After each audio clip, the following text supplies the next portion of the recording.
2000. All right, should we do it? Mm-hmm. Let's do it. What is doing? My name's Maloney. This is the 3000 podcast. I'm joined today by, I don't even know how to title you. I'm just going to say a tastemaker. Oh, wow. Thank you. In the music industry, 24 Karat Kev. Thanks for coming, man. Thanks, man. Thanks for having me. It was good to get down here nice and early in the morning. Never been down to the peninsula, so yeah, it was a good drive with Quite an Eka. experience. What would you liken it to in Sydney? Northern beaches, sort of? I actually have no idea. We don't know where we are. Yeah, I don't know. I've spent more time here, I think. So I want to get down to the springs and stuff and spend a bit of time down here, definitely. For sure, man. All right, so there's a lot to talk about. You've done a lot, man. So let's just kick things off and give people a grounding of whereabouts you grew up and how you got into this whole music business. Yeah. So basically, I grew up in the southeastern suburbs of Sydney, a suburb called Maroubra. A lot of people probably would have heard of it because of the beach or the documentary and stuff like that. But yeah, growing up in Maroubra my whole life. Yeah, so how I got into music was just like, I've never been musical whatsoever. Like, played the recorder in primary school, and that's like the extent of my musicality. It's normally because when people have Asian kids, you know what I mean? It's like, you played the fucking violin or you played the piano. Yeah, never did that. So actually, when I was real young, my mum put me forward to all these tests for schools to get into kind of selective schools or whatever. And one of the things she always put me forward for was creative writing. Like, I was really good at creative writing when I was younger. So when I was like 8, 9 years old, I got a scholarship to like a really prestigious school in Sydney for creative writing. So from then on, it was like writing and reporting and just words. That was like my bread and butter, you know what I mean? So It makes sense to you. yeah, it was just like a thing that came naturally to me, which is also weird because I dropped out of science and math in year 10. Yep. Which is also crazy for an Asian kid, you know what I mean? My mum's like, what do you mean? But I was really good at kind of the more creative subjects like, art, DT, English, I was really good at. So that was like my thing. And then I graduated from high school. I actually went and did a double degree at uni, law and public relations. So I was halfway through that degree and I was like, dude, I don't even know why the fuck I did this degree. But it lends to your future a little bit. Yeah, but I think I just like watching Law and Order, like at that point. And I was like, I'll just pick this one, you know what I mean? I was 17 years old when I graduated. I had no idea what I was doing, So I went to uni for 2.5, 3 years, and halfway through the degree, I was like, man, I really don't think this is for me. I can't really see a future in this. Like, I don't really want to practice law or anything like that, That skill set would be handy in any business, really. Yeah. I mean, there's a lot of stuff you learn, like negotiating, and it's just too much paperwork for me. Like, it was just too methodical. It just really wasn't my thing. So halfway through my uni degree, I was just talking to one of my friends, and they were kind of like, why don't you just do more writing stuff? And I was like, all my life I've been a fan of hip hop, and even before that, hardcore and metal and all that sort of stuff. So they're like, why don't you do something about writing and something about music? So basically, I started a Tumblr blog. There's probably some viewers who probably don't even know what. So what are we talking now? Like 2006 or 7? When was? No, this is about 2010. 10, yeah. Okay. Yeah, so I graduated high school in 2007. So this would have been halfway through my uni degree, 2010, 2011. So I started a Tumblr blog where I was just writing about rap songs. Like, I'll just pick a song and I just write a big thing about it. And it was kind of like comedic. It wasn't very serious, but I just had this thing as kind of my portfolio. It was just one Tumblr page. Yep. And then at that time, there were a lot of print magazines and also websites that were kind of taking on freelance reviewers for shows just in exchange for tickets. So back then, I was, 20 years old, and it was like, oh, you can review this gig, but you can get 2 free tickets to see fucking whoever, or you can get 4 free tickets to Stereosonic or like Future Music or whatever. And, being a 20-year-old kid, that's like a lot of money, you know what I mean? That's like... Sure. Like $100, $120 at that point for a festival ticket. So I was like, fuck yeah, I'd do it. Yeah. So I would go to these festivals and then I'd review all these festivals and all these shows and whatever. I started building up a portfolio, and then I started getting, jobs, started getting paid jobs to write in magazines and stuff. And then eventually I got hired as assistant music editor for a website that doesn't exist anymore. But yeah, that's basically how I got into the music That was thing. A paid gig though when you got to that sort of level. You're not just working for fucking tickets. Yeah, but it was I think I worked there 2 days, and then I worked part-time at Rebel Sport, and then part-time at G-Star Raw. Oh, wow, the jeans. Yeah, if anyone lives in Sydney, both the stores were in World Square, which is just on the border of the city in Chinatown. So I worked at G-Star World Square and Rebel Sport World Square, and then I was doing this writing thing as well. So, and then I was still doing uni as well. So I was kind of like just figuring out what I wanted to do. And the whole plan was like, oh, this is going to be a thing to do until I graduate. And then after that, when I turn, 25 or whatever, I'll just do my degree and that'll be my life. Mm-hmm. You know what I'm saying? Like I will be a law clerk or whatever that is. So that was always the plan, So, but then through like writing, I guess for whatever reason, like people really enjoyed reading my stuff. And then started getting a lot more freelance stuff and then started getting more established jobs, full-time jobs, doing writing for various different publications and stuff. And then I guess at that point it was maybe like 2016. And that's when I really started tapping more into the local hip hop scene. So this was kind of like more like guys like Miracle, Be Wise, Sampa the Great, TK Mizer was really doing her thing then. So I was doing a lot of stuff with those people and also the Sydney underground stuff. So, Enter, Forte, those whatever you want to call it, street rap kind of artists from Sydney. And then because I think like not that many people had covered, especially the underground stuff, like started latching onto that like a lot more and then started forming relationships with artists. And then obviously a couple of years later, that whole Nerve Wombat, 111, Chillin' It, that whole scene started picking up a lot of momentum. And because I'd worked really closely with those guys in kind of like a music journalist capacity, one day I was just like, fuck, I'll just try management. I didn't even know what it meant. And then, I went and had a meeting with the 111 boys who were, I think at that time they were really tapping into what I was really into at the time, which was, hard underground rap mixed with kind of that alternative emo influence, which is kind of my background. So they were one group I really, really gravitated towards. You couldn't put a label on them like genre-wise. They No. were doing a lot of different stuff, yeah. Yeah, in the early days, it was very much more kind of like that Suicide Boys kind of style. And then, since then, they've done tracks that fucking go from here to here, you know what I mean? You could, like you said, you couldn't really put a label on it, which is why I love them, Still love their shit to this day. So I kind of went for a milkshake with them, and then I was like... Went for a milkshake? Formal meeting down at the fucking milkshake shop. It was because it was the only place you could sit down next to my office job. I was like, boys, just come down here. I got a 1 hour break. We'll just sit down and chop it up, So we went and got a milkshake, and I was like, look, like I'm not going to sit here and promise you that I'm going to fucking make you a star or anything like that or make you famous or anything. None of that bullshit. Mm-hmm. I can just see that there's like certain gaps in your project where I could help, just organizational stuff or the way to time songs or the way to push things in certain ways just to get more traction and whatever. So yeah, from that day we shook hands over the milkshake and then started managing 111. And what was your first business order with them? What did you think that they needed at that sort of point? How could you help them? I think it was just organizational stuff because I think especially back then, people were just throwing out songs. It was just a hobby, you know what I mean? And I'm like, it was more about me saying, hey, if you gave this song like 3 weeks more lead time, we could kind of pitch it to these people or we could get these people involved or maybe let's move this song release maybe 2 weeks before a show and let's do a free show down at a local pub and we'll play the new song and then we'll film it and then we'll put all that footage online and then, hey, let's do an acoustic version. Let's just keep the lifeblood of the song going, you know what I mean? Like essentially just like manage what at that time I was just like, oh, I was just looking at this, but essentially what is just what a manager's supposed to do, Yep. And so I'm guessing you're seeing from the blogs and from the writing you were doing online, yeah, you saw how these things rolled out from a professional capacity and you figured out, I can bring this to guys that don't have the professionalism at this point in time. Exactly. And I also had relationships with a lot of like the publicists and the radio stations and, the labels and stuff at the time. So I was literally just sending the music to anyone, like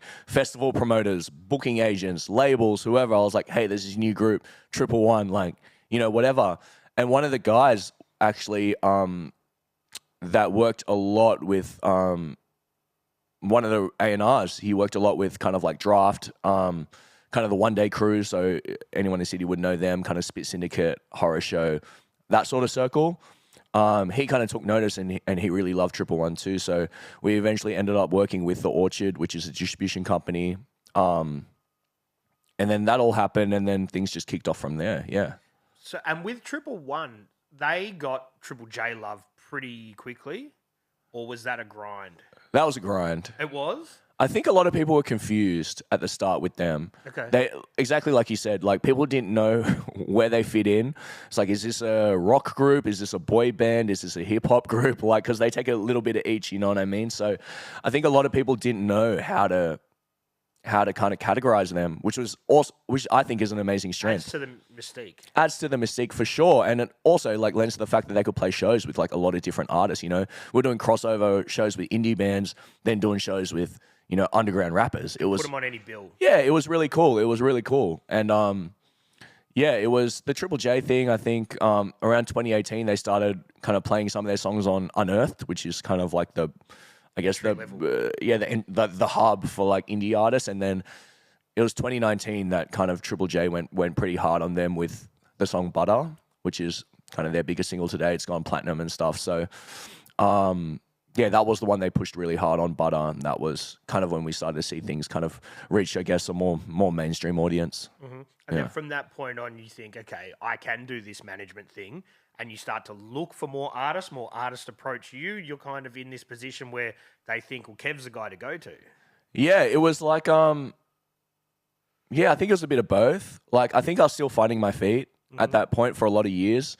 I was just, still figuring out what to do, you know what I mean? But I think the best way to learn is just through practice, you know? It's I feel like a lot of managerial stuff you can't really learn. Like, I'm sure you can go to music business school and stuff, but especially hip-hop when there's so much nuance and intricacies and politics and certain way to do things. And it's dynamic, man. It changes all the time. Yeah. So you could go to school, learn, this is how things work, and then social media happens, there's a new platform, and that shit's out the window. 100%. Like, I'm still trying to learn TikTok, you know what I mean? Like, yeah, I hate TikTok. Yeah. Like, I don't have it because I would just feel like an idiot scrolling there for hours, but I got to learn it, you know what I mean? And I got to learn, you know, how things operate, you know, what works on Instagram might not work on TikTok, you know? Like, so there's different things. And yeah, I was just learning. And then, yeah, I think at that time, another one of the artists that we brought on tour on the first Triple One tour was Nerve. Mm-hmm. And he would have been young. He was young.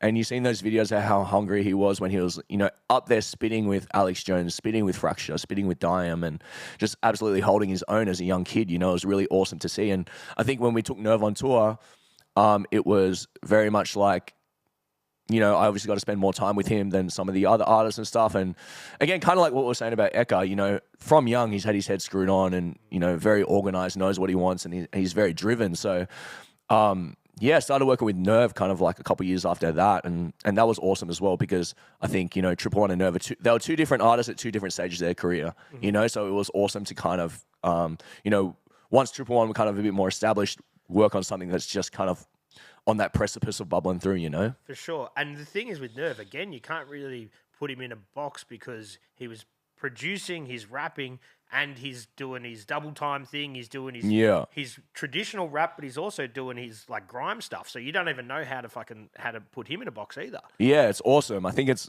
also cost effective because he produces, mixes, and masters. So you're not going to be paying for that stuff. And now he's like editing his own videos and stuff. Like, he's a gun. He's an absolute weapon, you know. And he just dropped that song last night with DEE and Songo, which is again like, you know, massive for him and a bucket list thing for him. And, you know, they're all going to New Zealand for a festival in December, so that's going to be huge. But yeah, I think with Nerve, it's exactly the same thing. It was like not many people can go up there and then do the song for the A-Leagues, which was the 2022 season, I believe. Yep, and there was also a female vocalist that was involved. Yeah, TK Maidza. Yeah, so it's TK Maidza, Young Franco, and Nerve, and obviously that's like a hugely commercial kind of thing. And then, yeah, go and do a track with Double, and then go and play 50-50 in November. Yeah. You know what I mean? So yeah, the diversity and the breadth of stuff he's doing is really impressive, and he's always been a stand-up guy. You know, Nerves really enjoy even outside of music, just chopping it up. And he's still young. He's young. Yeah. He's young. I He's think going to uni this whole time as well. He's doing electrical engineering, sending me videos of him fucking playing with some sort of switchboard that's got some lights on, and I'm like, man, like, he's a good kid. I think I've said this before, but he strikes me as the kind of guy that would be just good at whatever he chooses, and he chose music. You know what I mean? Yeah. Like, he would just apply himself to whatever it would be. 100%. And it just comes down to like the drive and the organization. And I feel like, with hip hop, sometimes it's so chaotic. It's like if you just get your songs in on time and turn up to meetings when you say you will, you're halfway there. It's true, man. It's true. Like, with my background in the just local DJ stuff, reliability and turning up and consistency plays a big part, 100%. So with anything, you've got to do that. 100%. Yeah. No one wants to work with people that fuck around. Yeah, no, definitely not. So that track that, just while we're on Nerve, that track that he just dropped that he produced, he raps on as well. And he's got two English guys because he just came back from the UK, yeah? Yeah. Is that where that all sort of happened? Yeah. So Songa, who is the other vocalist on the track, he actually came out and a friend of ours was looking after him and plugged him in saying, hey, Nerve and Songa would really work well together. Songa at that point had already done tracks with Double. Mm-hmm. So Nerve just goes in with this. That's another great thing about Nerve. Any artist you say, from the biggest artist to the artist with 100 listeners, you'd be like, do you want to jump in a session? He'll say yes. Mm-hmm. Because he learns as much from the artist as they do from him. You know what I mean? He treats everything as like, this is a learning experience and I'm just going to do it. Mm-hmm. You know what I'm saying? So it was a very last minute thing. So Songa was coming out. He was looking for a studio. It was either in Brisbane or Sydney. I don't remember, but Nerve was like, fucking oath, I'll do a session with him. Like, we looked him up. He seemed to be a legit UK guy. Like, so we're like, fucking oath, you jump in. They just hit it off like incredibly well, So they ended up just writing a couple songs together. Nerve ended up just going actually on tour with him all around Australia and jumping up and doing a couple of tracks. Yep. And then Songa actually invited him back to the UK to work on his project. So he had a EP mixtape that dropped earlier this year. Speaks volumes of how much he likes him then. Yeah. So he was like, Nerve, do you want to come out to this like weird ranch in like the countryside in England and just fucking make music for a couple of days? Yeah. And Nerve was just sending me videos just in some barn. Like, it's just so random. But, again, like, he was like, fuck it, I'm just going to do it. You know what I mean? He's just down for anything. So he went over there, was just working on this project, and then somehow Double's just involved. Oh, right. Yeah. So, so then he just ends up jumping in a session with DWE and Songa. 3 hours later, they come out with that. And, everyone felt really great about the track, and they were all like, fuck it, let's just all put it out. It's no one's own track. It's not Nerve featuring Songa. It's not DWE featuring Songa. Yep. It's Nerve, Songa, and DWE. We're all going to put it out together, and let's just pump it. You know what I mean? So for sure. And it's been well received? Yeah, it's only been about less than 24 hours now. But, yeah, no, it's been really well received. I think just even symbolically, I think it's just really cool. You know what I mean? Like, to see, a kid from Brisbane do a track with someone like DWE. And there's the great story that Nerve's, the first grime show he ever bought a ticket to was DWE. Wow. Yeah. So it's like a big full circle thing for him. You know what I mean? And I think it's really important for him on a personal level that he got to do that track. And tick that off his list. I think he'd have a list of stuff, and that's probably one of his. Yeah. A couple of years ago, he did a remix for H as well. And while Taste by H was pumping, and he jumped on a remix of that with Hooligan Hefts, but that was more of a I'll send my verse over type thing. Yeah. I think the fact that he was actually in the studio, they got to film all the film clip together, and you know what I mean, and he got to really experience that firsthand, I think was really reaffirming for him, For sure. And that's got to do good things for his profile over in the UK as well, because he strikes me as the kind of guy who could really pop off over there. He's got the skill set that they would appreciate. Yeah, 100%. I think now with Nerve, it's like coming to a time where it's like, oh, is it, do I want to focus on rapping or focus on producing? You know what I mean? Because his production, he's been working on a lot of stuff this year with, whether it's Barker or whether it's Chillin' It or even just like kind of artists coming up, or whether it's even stuff on like house, on the more housey kind of electro side. You know what I mean? Like, he'll just fucking do a drum and bass track because he feels like it, like, he's got the skill set to do it all. Yeah, just really, and especially with all those crossovers happening with like, UK garage and, grime, obviously, like having that lean in on the dance side, I think really helps as well. Mm-hmm. Yeah. And he's still come down to Melbourne and do the 50-50 gig with everybody else, man. Yeah. That's what I mean. He's down for anything. He's a good kid. And yeah. What about other people on your list of artists. Yeah. Posseshot's a newer one. Yeah. Those guys, they like to be pretty hands-on with everything that they Yeah. do. So it must be interesting for you to jump in there and say, oh, I've got this from here. Yeah. No, I think with Posseshot, it's like it's definitely been a learning process on. With every artist, it's just learning how they operate and seeing where you plug in. Because I feel like from a management perspective, it's never about taking over. It's about just amplifying what you're already doing. And that goes for label stuff too. I feel like you never want to go in there and change anything. It's about amplifying, expanding what you're already doing. It's like finding something cool and being like, how do we make this reach more people? You know what I'm saying? So with PS, it's like, I've known those guys for years and years. You know what I mean? Like we met, I think we met through Fracture maybe. But I remember the first time we properly chopped it up was on the Apocalypse tour, which was Smash Brothers, LGs, Posseshot, OD Clan with Shadow from Perth. I think maybe Wombat was on it as well. I don't know. It was like 6 years ago now, but awesome tour. And fuck, they were just good dudes to hang out with.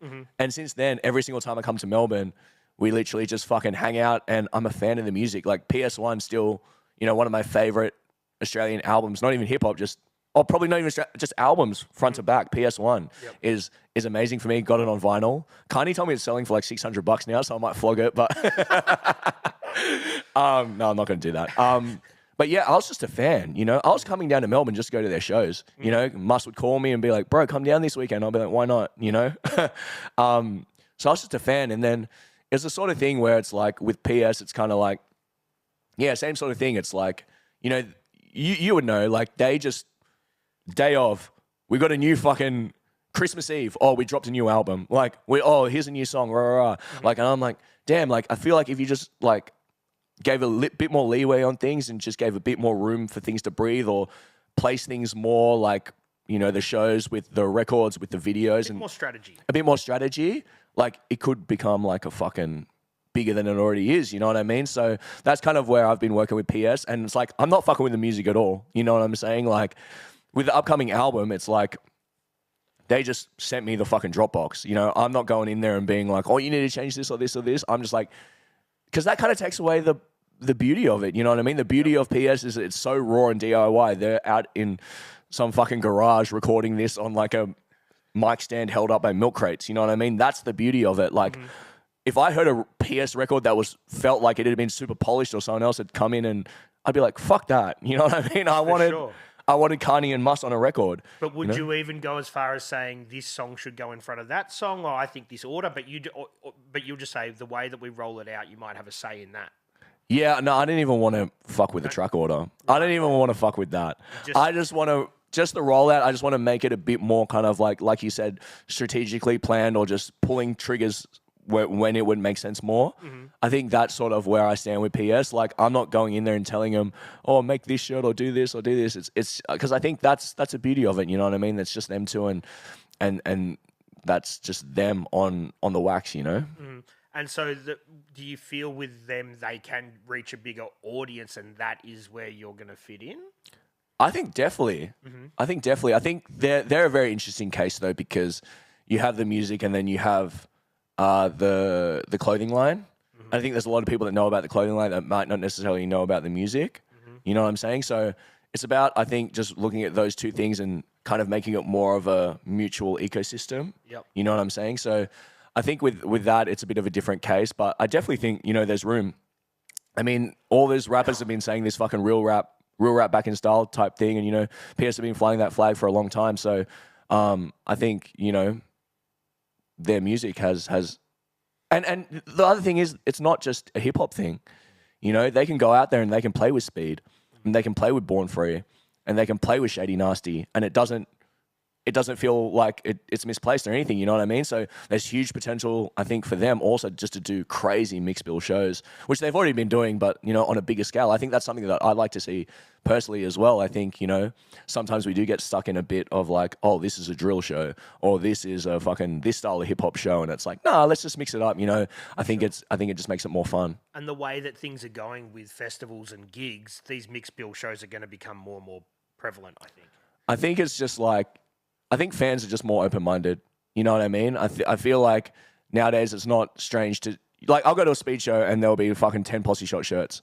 And I'll go to a Posseshot show and there'll be 10 speed shirts. You know what I'm saying? So I think like fans generally are more kind of just like open-minded to just different stuff, you know? Yeah, I think, and this is something as people grow up and as the internet becomes more and more of a thing, people don't want to be stuck within their genre box. You know, years ago it would be like, I'm a rock dude, I'm a rap dude.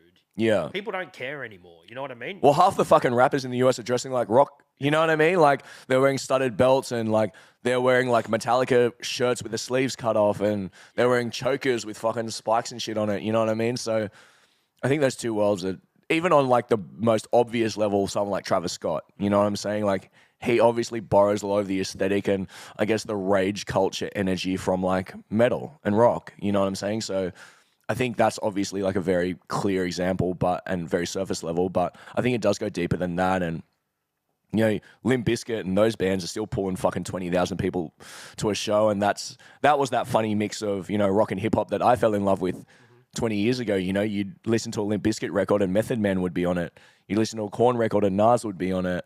You know, you listen to another Korn record and Ice Cube would be on it. So those two worlds I think are definitely mixing more. Especially with the 90s resurgence in fashion and whatever, you know what I mean? It's back, you know? Yeah, it's funny because like you go to all those trendy fucking thrift shops in Sydney, up in Newtown and stuff, and they've all got Korn shirts in there. It's almost like a meme now that everyone has that Korn shirt. But the funny thing is that like for me, if I see someone on the street wearing a Korn shirt, I'm like, wow, that's so nostalgic. But for someone else, that might be like, holy shit, that's the first time I've ever heard about this band. Yeah. You know what I mean? There's like 16, 17-year-olds who might be like, holy fuck, I've never heard about this band before. And the funny thing about Korn is they only just got to Adidas. Their whole thing was wearing Adidas all the time. And they only just got to Adidas collaboration, sponsorship, whatever, last year. Yeah.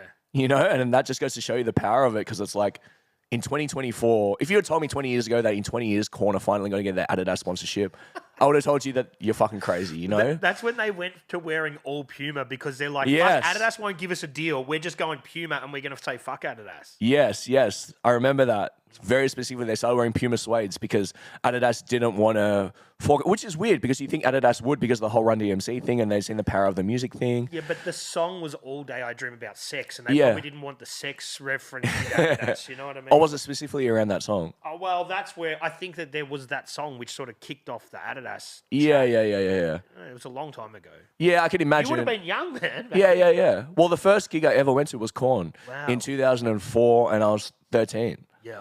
Yeah, I went with my big brother who... it was at the big stadium in Homebush, the Olympic kind of park in Homebush. I forget what Kudos or whatever, Kudos Bank Arena or whatever the fuck it's called. Don't know what it's called back then, but yeah, my older brother was the one that schooled me on all heavy music when I was young. Yeah. So he was the one, he had a CD rack in his room and I go into his room and steal all the CDs off the CD rack. So it was, back then it was just, you know, Limp Bizkit, Korn, Stained, fucking Mudvayne, all that sort of shit. So that's how I got into heavy music because I was going in his room and just going through what he had bought and just taking it back to my room, you know? So, yeah, I was 13 years old. That was my first ever show, yeah. And then you fell in love with music sort of after that. Before that, you were fucking around with music a bit, but once you saw it live, you're like, this is something that I'm Yeah, I think so. From 2004, that was my first show, and then from then I was just going to just the most fucking random shows, and then like just like weird hardcore shows in like fucking record shops or just abandoned spaces, and like hip hop shows, obviously, and just a bit of everything, you know. The hardcore scene is something that I've never really been across, and I'm finding out a little bit about it now, talking to different people about it, and it's such a sort of really cool DIY culture, man, which is so awesome, like to see that. And it goes hand in hand with skateboarding, which also has that sort of DIY ethos. Yeah. So how do you go managing bands that have this sort of DIY mindset? You know what I mean? Yeah. I think it's the same kind of mindset as Posseshot, to be honest. It's just like, it's not about changing anything. It's just about kind of like seeing how we can build it. You know what I mean? So how did you meet the Speed guys? Like, how did that all sort of happen? That's actually a funny story. So yeah, when I was going to shows in kind of like the mid-2000s, the only member of Speed I really kind of knew was Dennis, who's the guitar player. So he was in a band called Relentless, and they were one of the big flagship Sydney hardcore bands. So I still know those boys to this day, and they're fucking awesome. So anyone who doesn't know that Relentless, check them out. So basically, I knew Dennis and the other guys because because Dennis is around the same age as me or a bit older, and the other boys are a few years younger than me. So I think like when I was going to shows, it was like they were coming to shows too, but they were just starting. They were real young, you know what I mean? But it would have been a bit of a different age bracket, you know what I'm saying? So Dennis was the only one that I kind of really knew. We had each other on social media or whatever. Fast forward literally 12, 13 years, you know. I heard about this band called Speed. So went and checked them out at a couple of their shows. They did a show at the Burdekin Hotel, which was one of their first shows, like 150 people or something. Then they supported Terror, who are actually touring Australia right now, one of the best hardcore bands of all time. And I saw them support Terror as well. I was like, fuck, this band, they've got something, hey, because I hadn't been to hardcore shows for a little while before that because I just been doing my thing and working and kind of being more involved in the hip hop scene, you know? So I just went to both their shows, and that was the first time I probably chopped it up with the other boys from Speed, and they're fucking legends. You know, anyone who's interviewed them, who's met them, will tell you that they're legends. So we had each other on social media and stuff, but we'll just chat here and there, nothing much. And then one day, someone sent me a link. Two of the boys had a podcast during COVID. They started a podcast. Someone sent me a link to one of their podcast episodes, and it was about hardcore people who have taken the hardcore ethos outside of the genre. So the big one that they talked about was Matty Matheson. He's an obvious one. He's the prolific chef, whatever. They spoke about that for a while, and then one of the boys was like, oh, do you remember back in the 2000s when we saw 24 Karat Kev in the pit with a Cookie Monster backpack? And they're that's like, legit? yeah, and they're like, yeah, do you remember seeing that? That was crazy. And now he's working with all these rappers and doing this and doing this. And I was like, I never had a Cookie Monster backpack, but now people are trying to say that I'm trying to like brush it off because it's embarrassing. And I was like, nah, I would have claimed that if it was me, but it was not me unless I put someone else's on. But I 100% never owned the Cookie Monster backpack, but maybe I put someone on, or maybe it was someone else or whatever. But I was like, that was funny as fuck. So I messaged the boys and I was like, oh, cheers for the shout out, this and that. And then around a couple of months before the release of their last EP, which was 2022. Jem, who sings the band, he hit me up and he was like, hey, bro, do you want to have a call?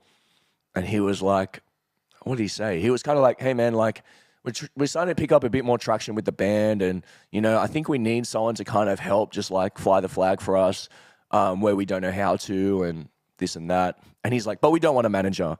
And I'm like, but everything you described is literally what a manager does. I think you're just scared of the title. That same attitude, right? That DIY attitude of like, we don't necessarily want, it's DIY, but, you know, even the biggest DIY artists have, you know, teams, you know, they have people to help. So I just jumped on board. I was like, yeah, no worries. I'm not your manager.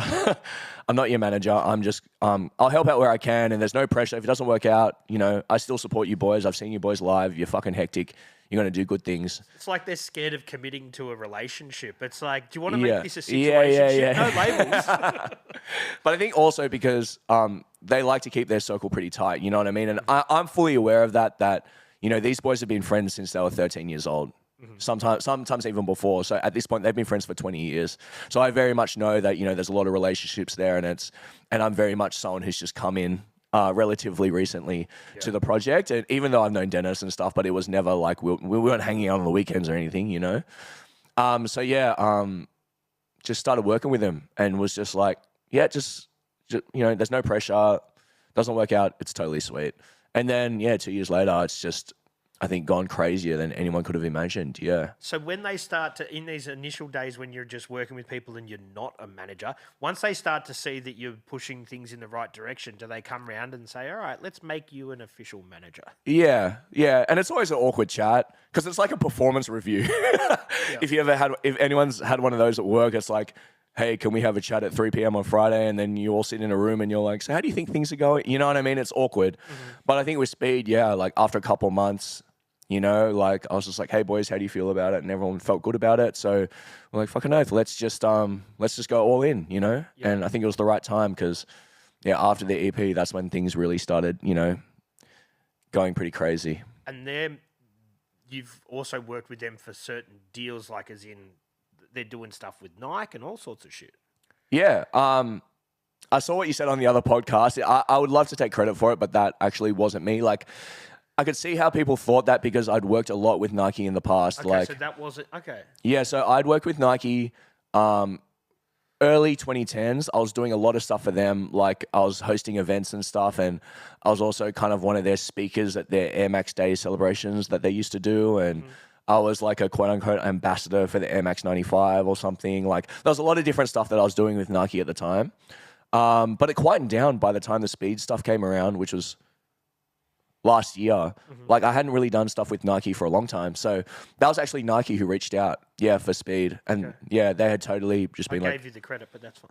yeah, you gave me the credit. But yeah, I could see how it would have looked like that. But yeah, no, I like, they fully just came to the table. That wasn't me, finessing something. I spoke, all the people that I knew that worked at Nike had left. Like, they'd either moved to Portland, or they moved to the running division, or like, you know what I mean? So I hadn't really worked with Nike on like a lifestyle thing for a long time. Yeah. It is. I know some people that work for Nike and they moved to Portland as well. It's pretty crazy to think that people can get a job here at head office and then end up at the main head office in fucking Oregon. Yeah, it's hectic. And it'd be such a trip out just to move your whole family and your whole life over to Portland, But yeah, it's cool. For sure. Yeah. So, but Speed also with the merch, like the Posseshot stuff, they've nailed that as well, man, which is a huge part of artists making money these days, isn't it? Yeah, it's crazy.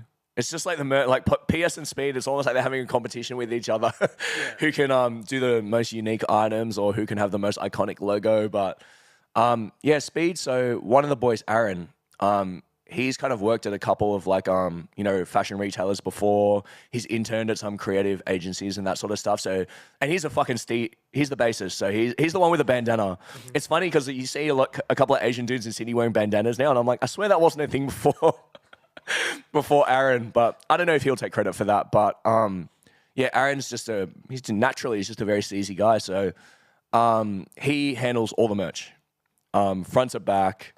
Everything, all the designs. The logos have been outsourced. Some of them have been outsourced to friends of the band or certain designers or whatever.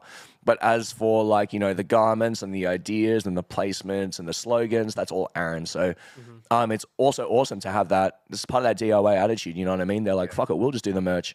And obviously now it's like a full operation, like to do the Speed merch. It's like a big job, So on his days off when he's not practicing bass music or he's breakdancing, he'll just sit there and do some t-shirt designs. But it's really important, I think, for young artists to have a concept and a direction of that sort of stuff. Yeah. Because that is realistically how you're going to probably make 50% of your revenue if you are going to be an artist in a small sort of space these days. Yeah, 100%. I think in an ideal world, it's like musicians should think about the music and that's it. But it hasn't been that case for a long time. You know what I mean? And music, yes, you can get people to help, like, managers or booking agents or whoever to help you do that stuff. But you have to have a strong knowledge of what your brand is and what you want things to look like and your vision, you know what I mean? Like, that's got to come from here.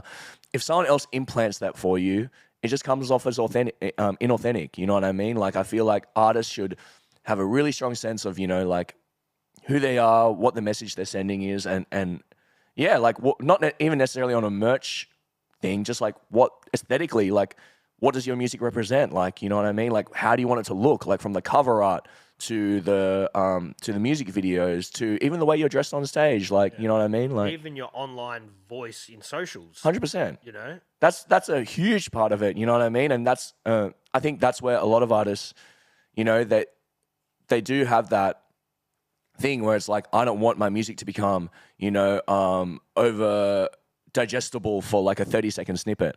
And I totally get that, but there's certain ways to work around that, you know what I mean? And I think that's the hard thing for a lot of artists. It's like, how do I be prolific on social media without feeling like I'm jeopardizing the artistic element of it?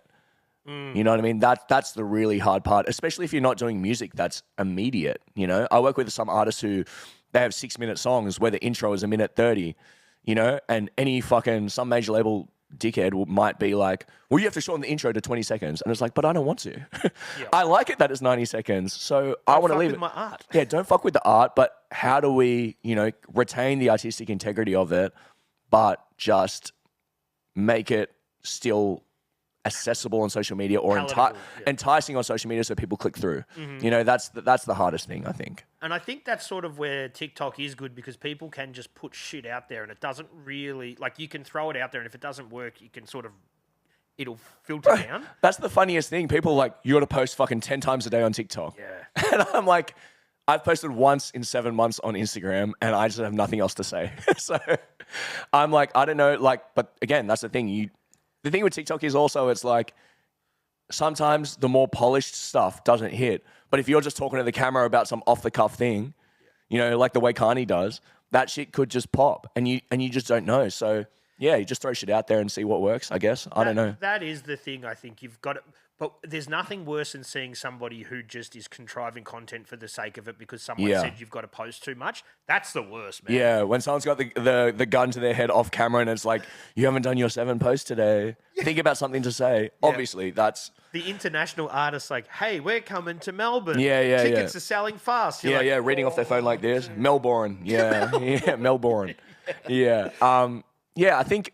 Like with anything in music, it has to be organic and natural to you.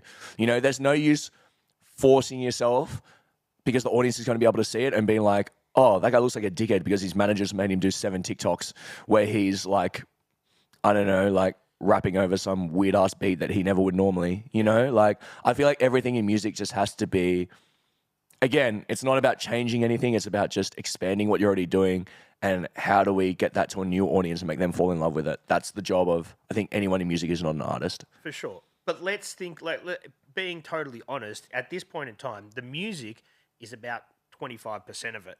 Another 50% of it is marketing and doing a lot of the, you know what I mean? Like the actual art and the music, you know, isn't the predominant product at the moment. Yeah, but I think that 25% does have to be honest to the artist. For sure. You know what I'm saying? Like, and that's when the marketing works. Because if you go out and do marketing but the product itself is inauthentic, then the whole thing's fucked. You know what I mean? And also the artist doesn't feel good about it. Yep. You know what I mean? Like I've had instances where artists might have done that. You know, they might have gone on this tip that they weren't unsure about. And then they see all these ads for it everywhere on Instagram or social media. And then every time they look at it, they're like, oh God, I did that song. You know what I mean? And I think like it might be a short-term thing. It might, it might have a bit of traction or whatever. But I think long-term, just for like artistic or creative or even mental health reasons, you know what I mean? I think it's best for artists just to, you know, not to say that you can't push artists in directions that they haven't thought of before. I think that's a totally different thing. Yep. For example, with Nerve, it's like, hey, Nerve, have you ever thought about doing a track like this? Hey, Nerve, you like producing fucking D&B. How about you fucking did a verse over it? I think that's different also to being like, Nerve, do a fucking mainstream electro house track that's about partying with the boys on the Gold Coast. You know, that's 2 totally different things that we're talking about. So I think there's a fine line between pushing artists in directions that they haven't thought of before and making them do something that's inauthentic. I think that's 2 totally different ball games. And sometimes it's experimentation.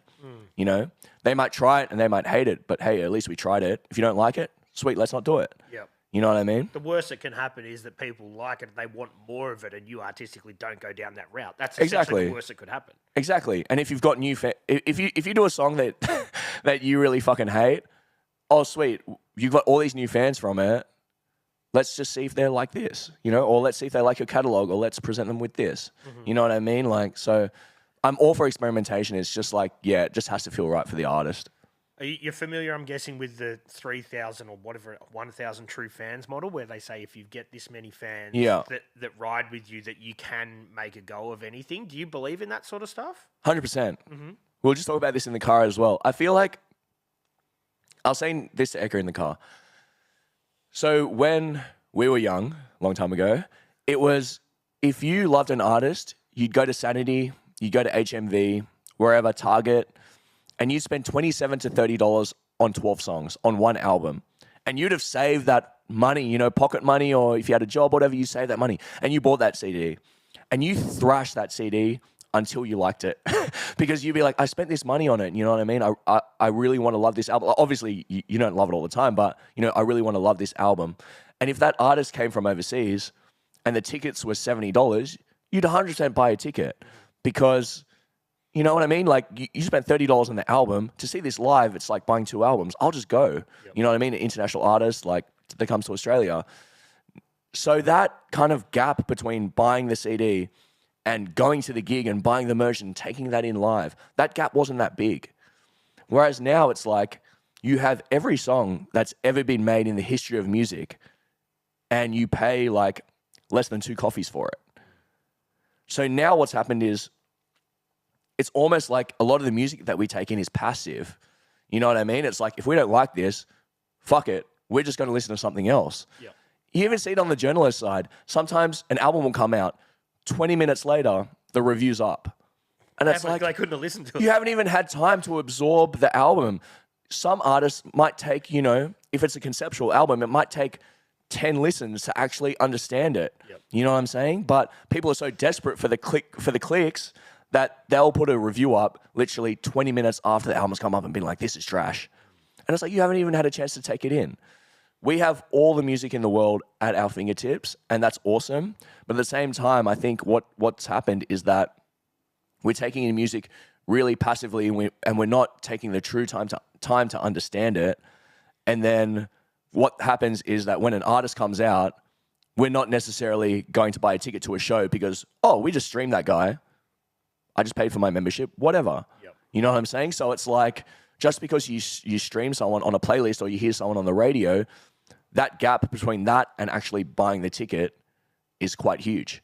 So I'm always telling artists that, like, yes, if you have that extremely core fan base that will buy all your merch, buy your vinyl, come to your shows, tell all their friends about you and do that, that's hugely valuable. Like, you want those diehard fans. If they're adding their music to your music to their personal playlist and thrashing it and using streaming platforms in that way where your music's on their personal playlist, that's hugely valuable. Yeah. You know what I mean? I feel like... But how to harness that, that's the thing. How to harness that? Yeah, that's what I mean. I feel like with artists as well, it's like a lot of great music is coming out. And when I say great, I mean, it just sounds good. Like a lot of rappers, especially in Sydney, they're using the same producers, the same engineers. The songs all sound good. You know, they're not bad songs. But it's like, as a listener, what am I connecting to beyond the music? You know what I mean? And I think that's where a group like Posseshot has been so great, because people are connecting to it beyond the music. With Speed, it's like people are connecting to the message. You know what I mean? Speed play pretty traditional, heavy New York style hardcore. And the boys will tell you this themselves. Nothing they're doing is crazily revolutionary besides doing a fucking flute for 30 seconds. But outside of that, they're playing pretty straight up hardcore. So why has Speed become this anomaly? Because people are connecting to the message. You know what I'm saying? So I'm always telling artists, you got to figure out what you stand for. You know what I mean? And what you're communicating to the audience. Because beyond the music, beyond it just sounding good and being like, oh, this song sounds great, I'll listen to it, I might chuck it on. Beyond that, what's the incentive to be, for me to be, I'm all in, and I'm coming to the show, and I'm buying all this stuff, and I'm telling all my friends about you, and I'm going to have the fucking posters on the wall like when we were kids. You know what I mean? Like, that's the sort of fanship that you want. Yeah, you want them to be sharing. And so now the equivalent of putting the posters on the wall is somebody sharing their stuff on socials. Yeah. Right? So that sort of thing. So you want them to ride with you and go in that hard. You've got to have some more substance than just the music. You've got to be selling a lifestyle, or sort of, you know, you've got to be selling, you've got to be selling something. What is it that you're giving us? 100%, 100%. And that's why I feel like, and with that being said, not to say that a lot of big songs can't just be party tracks. You know what I mean? I love fucking party tracks. You know, Waka Flocka, I fucking love. Sexy Red, I love. You know what I mean? But I think that when there's so much music coming out, you know, the volumes of music coming out every day are so intense. It's kind of overwhelming at times, you know? It's like, what's going to cut through is that human connection that fans have to artists. You know what I mean? Like, I want to feel like I resonate with you on some sort of level that's beyond just enjoying the music, you know, on a personal level. And I think that's where a lot of rappers, like, for example, Enter from Sydney, like, I think that's where he's really strong, because his fans are ride or die, because, you know, he's got a particular story and he's communicating that in an extremely vulnerable way to the audience. And so kids are listening to that and being like, wow, I went through the same thing. You know what I'm saying? So I feel like that's really, really important. And that's the cut through because there's just so much music that just sounds good now. Yeah. Because it's not hard to get a good engineer or a good producer or buy a good beat anymore. It's just like you could buy that. We could fucking do it in 5 minutes, you know? We could just log online and buy a mad beat, you know? Like, And then I guess the flip side to the negative to that is people with just a following try and shoehorn that into music. Oh, yeah, I'm got a X amount of followers. Now I'm going to do, they do the other way around. They haven't got the art first. They get the following. Then they try and do the art. yeah. That's a bad Yeah. Well, it's just like, I mean, if they can leverage that in a way that's natural for them but like, I don't know, like sometimes it just comes off weird. Yeah, for sure, man. But you see that a bit with people that might have their 15 minutes of fame to a girl or anyone like that. That kind of, accidentally becomes popular. Then they try and go, you've got an audience here. Let's try and make some music. Bad Baby or something like that. Yeah, you know what yeah. I mean? Like doing it the wrong way. You've got to have the art first and then push the social shit. Then build the fan base. With Bad Baby, I think that's a funny story, actually. I read some article where it was saying that, obviously she was on the Dr. Phil or whatever it was. Yeah. And then some A&R from a label literally was like, I'm flying to your house right now. And her mum's like, who are you? So this A&R flew to her house, wherever it was in America, Florida or whatever. And he came up and he was like, so what do you like doing? And she's like, a 15-year-old girl or something. And she's like, I don't know. And then she's like, I like hip hop. And he just put her in the studio and was like, well, that's what you're doing now. Yeah. And here's the ad libs and here's what you're going to say. So she was literally manufactured from the ground up as a fucking rapper, which is just crazy to think about that could happen, you know? Yeah. And let's hope it doesn't happen too often because she had some successful songs. Yeah. But we want the art to be first. 100%. But I think in that case, when people are influencers or whatever and they're doing those things, I think that might just be a good manager being like, listen, Instagram and TikTok could destroy tomorrow. I mean, like China could put the ban on, that whole thing with TikTok and the Chinese government or whatever. Yeah. That could happen tomorrow. Yeah. Like no one knows. And it's like, this is what I always tell artists too. If TikTok disappears tomorrow, would you be fucked or would you be sweet? And I think that's the pivotal question because you want to have that direct communication to fans and you want to have that fan base that, sweet, if something happens tomorrow, like I know that these people are still going to turn up to my show. Yep. You know what I mean? That's why I think like, especially something like email databases with, with artists is hugely important because it's almost the most direct line of communication that you can have with the fans, you know? But I think we all put too much emphasis on Instagram, and I don't TikTok personally, but the younger generation probably do. Yeah. If Instagram changed something, which they do change shit a lot, a lot of artists would be kind of cooked because that's what they've built is a really staunch following on Instagram. 100%. And that's because you got to diversify. 100%. It's like, there's a thing on Spotify called Spotify followers. A lot of people look at the monthly listeners on Spotify, but Spotify followers is like when you actually get notified about each of those artist releases. Yep. And I'm like, man, you guys should be focusing on your Spotify followers. Because Spotify's not going anywhere. Yeah, you don't want, the monthly listeners, that'll go up and down. But if your followers are consistently growing, that's how you know someone's, for example, that's not someone just listening to your song and being like, sweet, next track. That's someone who's listened to it and been like, oh, I'm actually going to take the initiative to click on this and just stay up to date with that artist. And that's why I think Spotify follows is a really important thing because that's putting your music on. If you have 50,000 followers, that's 50,000 people who are going to get your new song on their thing. You know what I mean? 50,000 listens the first time. Yeah, exactly. Basically. Yeah. You've done some work with Spotify. You did some playlist curation and stuff like that? No. You didn't? No, I never did. And that's really funny you said that. That's really, really funny you said that because there's certain people in the music industry who I won't name who have blamed me for their artists not getting on a certain playlist. Okay. And I'm like, that's just projection at that point. Because I had nothing to do with any curation of any playlist. Basically, I've never been employed by Spotify. We were contracted to do a podcast around one of their playlists.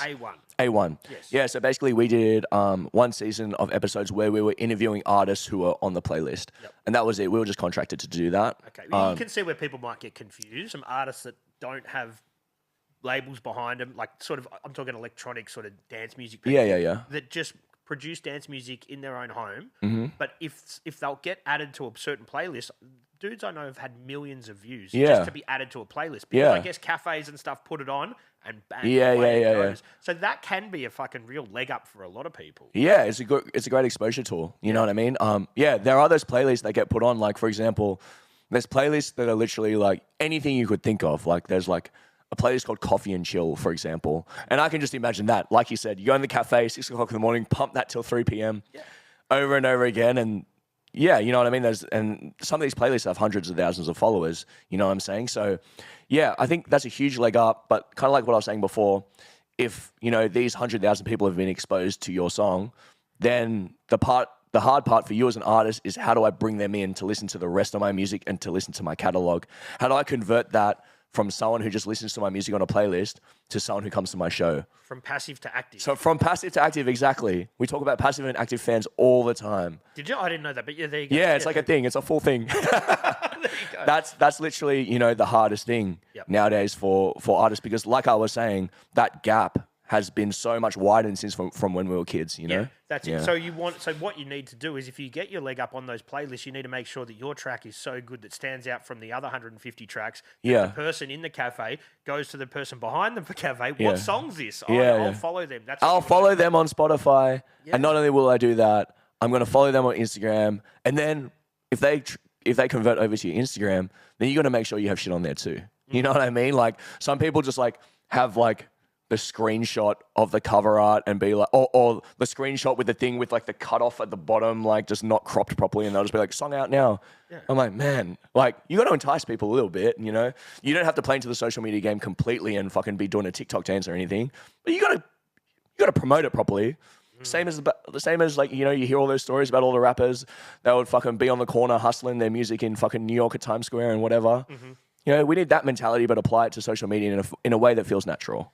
And kids don't have any excuse anymore because social media's been around forever. Not forever, but if you're an artist and you're in your 20s or even if you're 30, you've had that since high school. So it's not like some new thing. It's been here for a long time. Artists that might be in their 40s, I can understand. You can say, oh, I don't get my head around Instagram. It's not really a thing anymore. You've got to. You have to.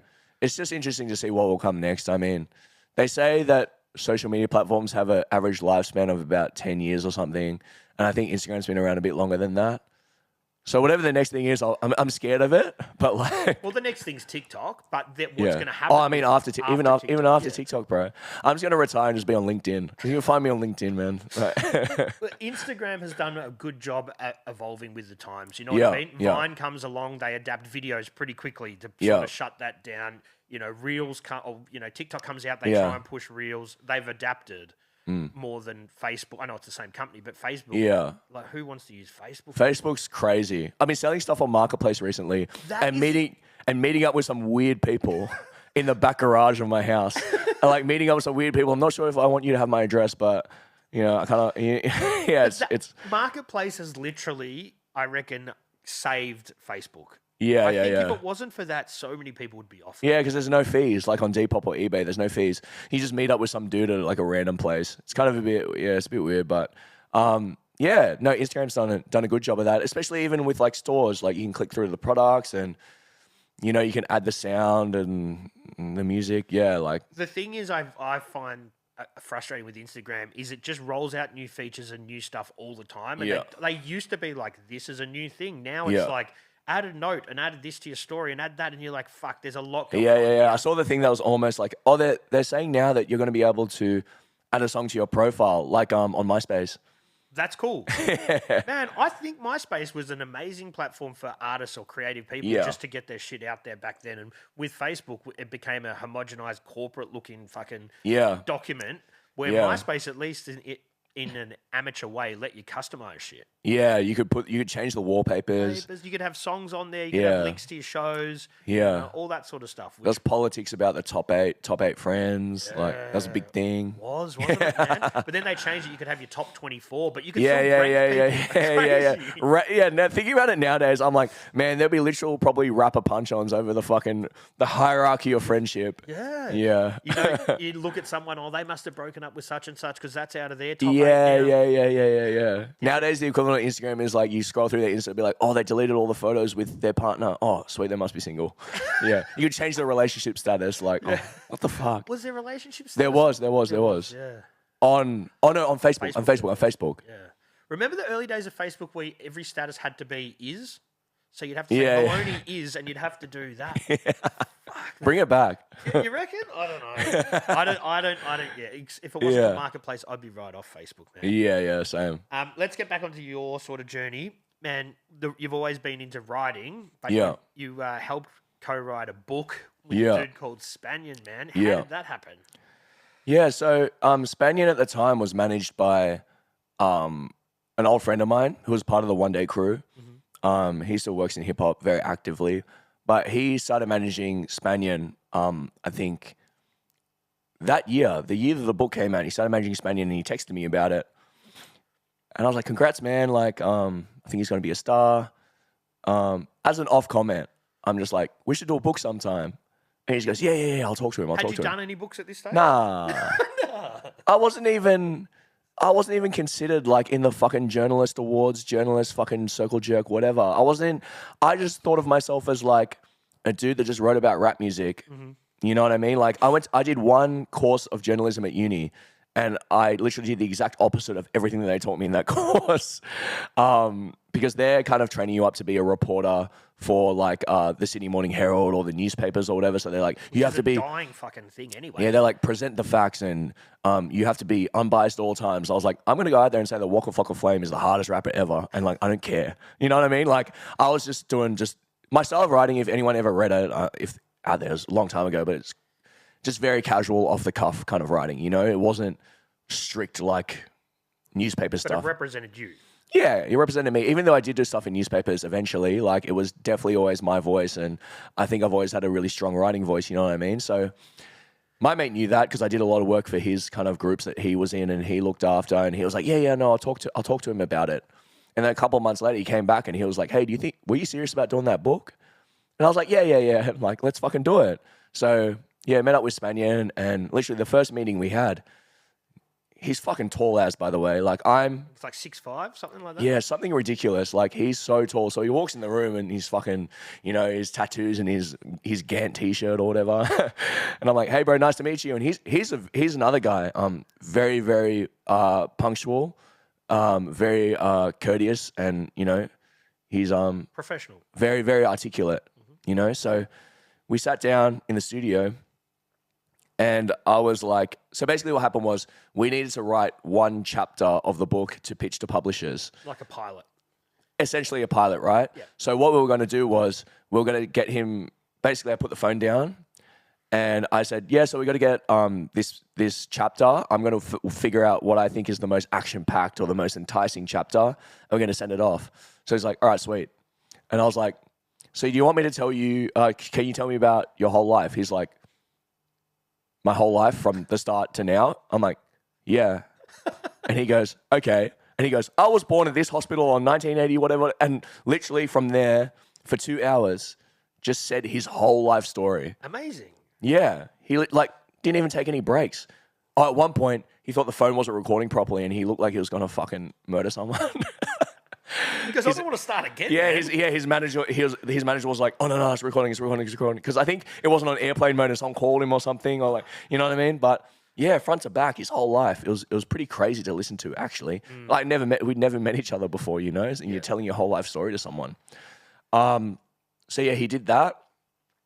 I went home. Oh, we paid someone, one of those transcribing services overseas. We paid them to transcribe the whole thing. So they would have just been like some company in fucking, I don't know, Outback America or some shit was like, and this guy fucking robbed who? Like, you know what I mean? Like, and all his slang and stuff, it would have been. They had question marks. Yeah. From the very start to the end, they just like, had question mark. Yeah, so I took that 2-hour recording. They transcribed it. Next morning, we got it. I picked the best part, which was like 2-3 years in his kind of teenage years. We met up again.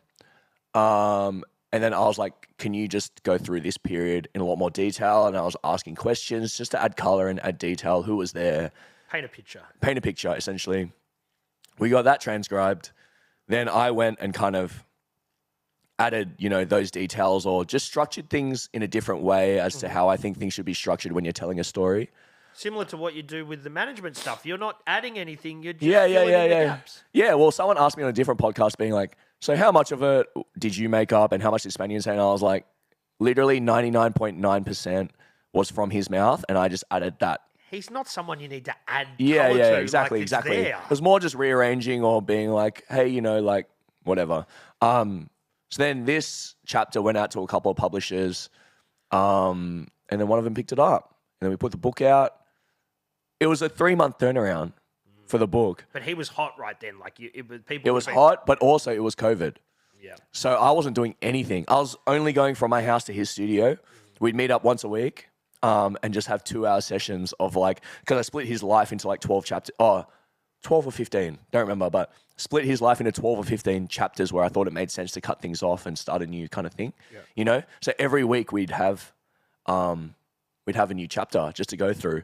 And then I'd spend that whole week just at home with nothing to do, lockdowns, just typing up that chapter and just pumping like 8 a.m. to 8 p.m., just writing. And it was a Google Doc. And then his management at the time would be looking and the words would be in live, like, you know what I mean? So it was actually a really fun process because we were all at home with nothing to do, you know what I mean? So we were all just going back and forth, yeah. And during that time, during COVID, he's getting bigger and bigger and bigger because he was already on TikTok, on the socials. Yeah. But everyone's at home. All these people are joining fucking TikTok because they got nothing to do. Yeah. And it was quite crazy to watch because I remember when we started, he was still doing music, you know what I mean? And then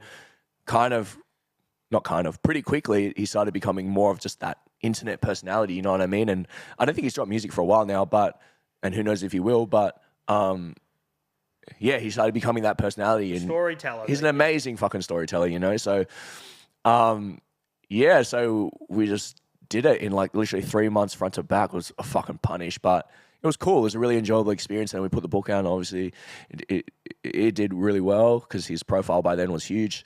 So yeah, it was a really good experience. Would you do another book with someone else? Or that's like you just feel like you've done your book? I've been approached by a couple of people to do books. Yeah, fuck, I'm trying to figure out not to give anything away, but kind of people who are kind of similar but not. Okay. A couple of people have approached me about doing their book, but for me now it's just a matter of if I have the time because I'm already stretching myself pretty thin, you know what I mean? So it's just it's a big process, you know. I think that was a bit different with Spanian because, like I said, it was COVID. There was nothing to do. You know, I was just a single guy living by myself in my lounge room with a cup of tea and just typing. Yep. You know, now I've got a lot of other, not just professional things, like personal life things to think about too. So just thinking about that and, you know, risk versus reward. Not risk or reward, but just like cost-benefit analysis is a really cold way to put it, but just, yeah, like how much am I going to get out of this versus how much is it going to take out of me? Because to sit with someone as well, a lot of things that people don't think about is that, like, for me, sitting down with someone, especially someone who's had a pretty hectic life that's been filled with, you know, a lot of violence and a lot of death and a lot of drug use and a lot of, you know, really intense situations. Essentially what I'm doing is I'm going into these sessions to write this book and they're just telling me all these things in graphic detail for 2 hours. And I walk out of there and, like, not to be dramatic, but I walked out of there every single time and my perspective on something changed a little bit because I'm very open about the fact that I never came from that. You know, I came from a very normal Chinese household where it was like, you know, you go to school and then you'll go to uni and then, you know, that'll be it. You know what I'm saying? I'm not from that world at all. So I took all that on when he was telling me that. And for him, it was just like, oh, this is just shit that happened 20 years ago. Who the fuck cares? I don't care. Yeah. But for me, it was like, whoa, that was so intense. Mm-hmm. You know what I'm saying? So yeah, it took its toll on you mentally. Yeah, not to say it affected me in like a negative, I wouldn't say that, but like it definitely shifted my perspective on a couple of things and on him as a person, you know what I mean? I think a lot of people would get the impression of him of what he presents on social media, but I saw that complete different side of him where he was like sometimes extremely vulnerable about certain things, you know, that some things that we didn't even put in the book.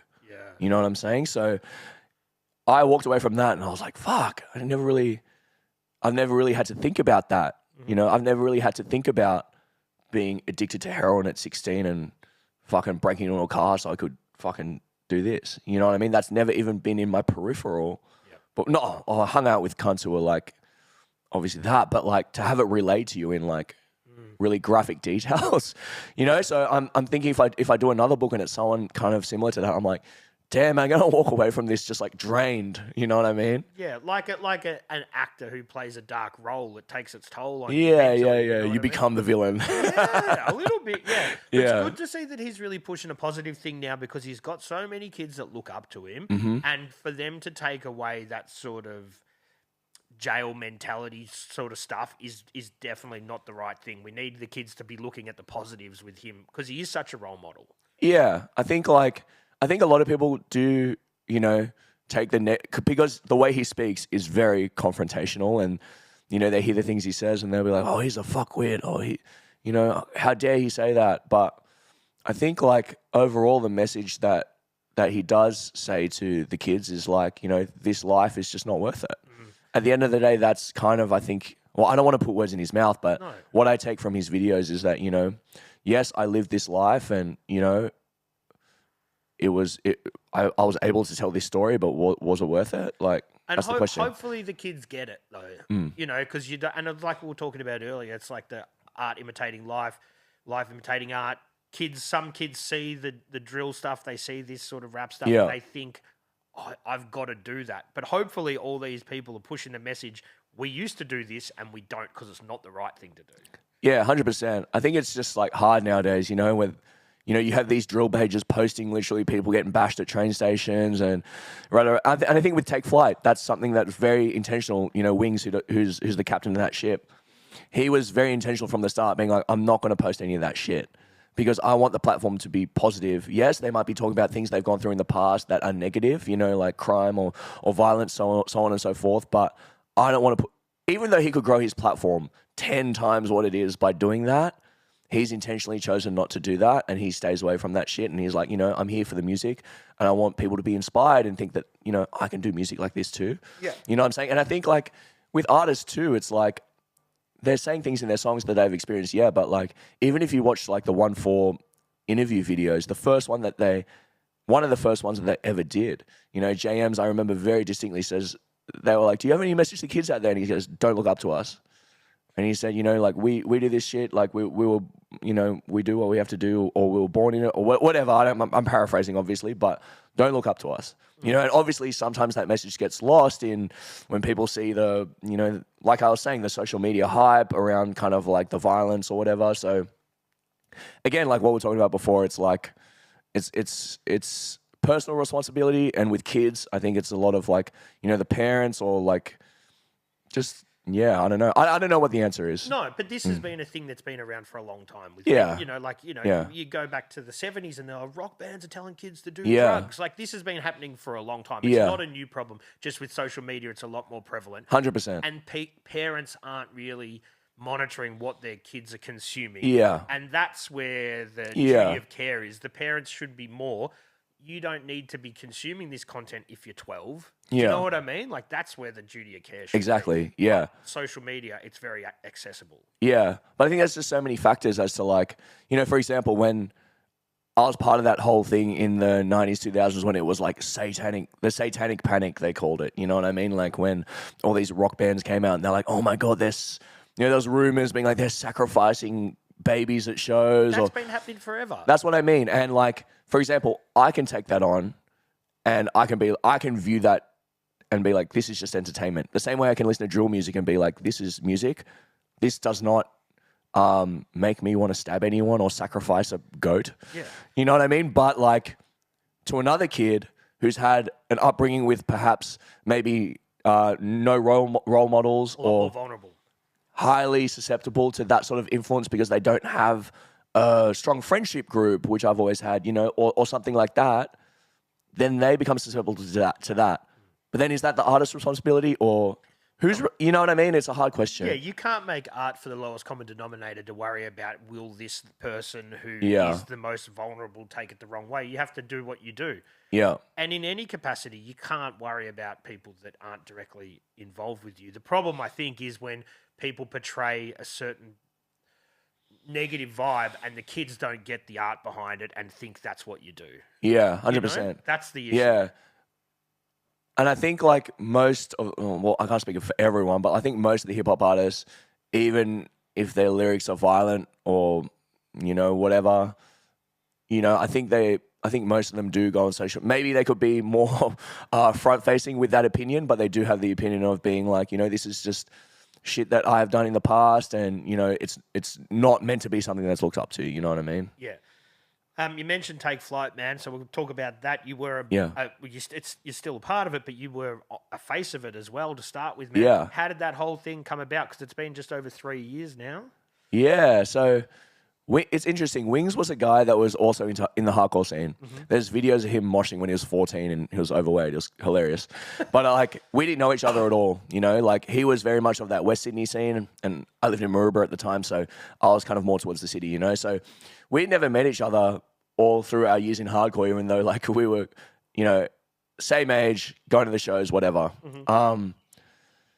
Yeah, and then we kind of had that same segue into hip hop, and then obviously he was an artist for a long time. He's open for a couple. I think he opened for Cursor at one point. Okay. So he was an artist, and then he gave up on the music thing, and then he was doing kind of like just like a clothing brand. He did a couple of things, and then he started Takeflight. And from the moment he started Takeflight, I was following the page, and we chat on Instagram and this and that, and then we meet up at shows. And man, you watch this guy, it's like it's very crazy.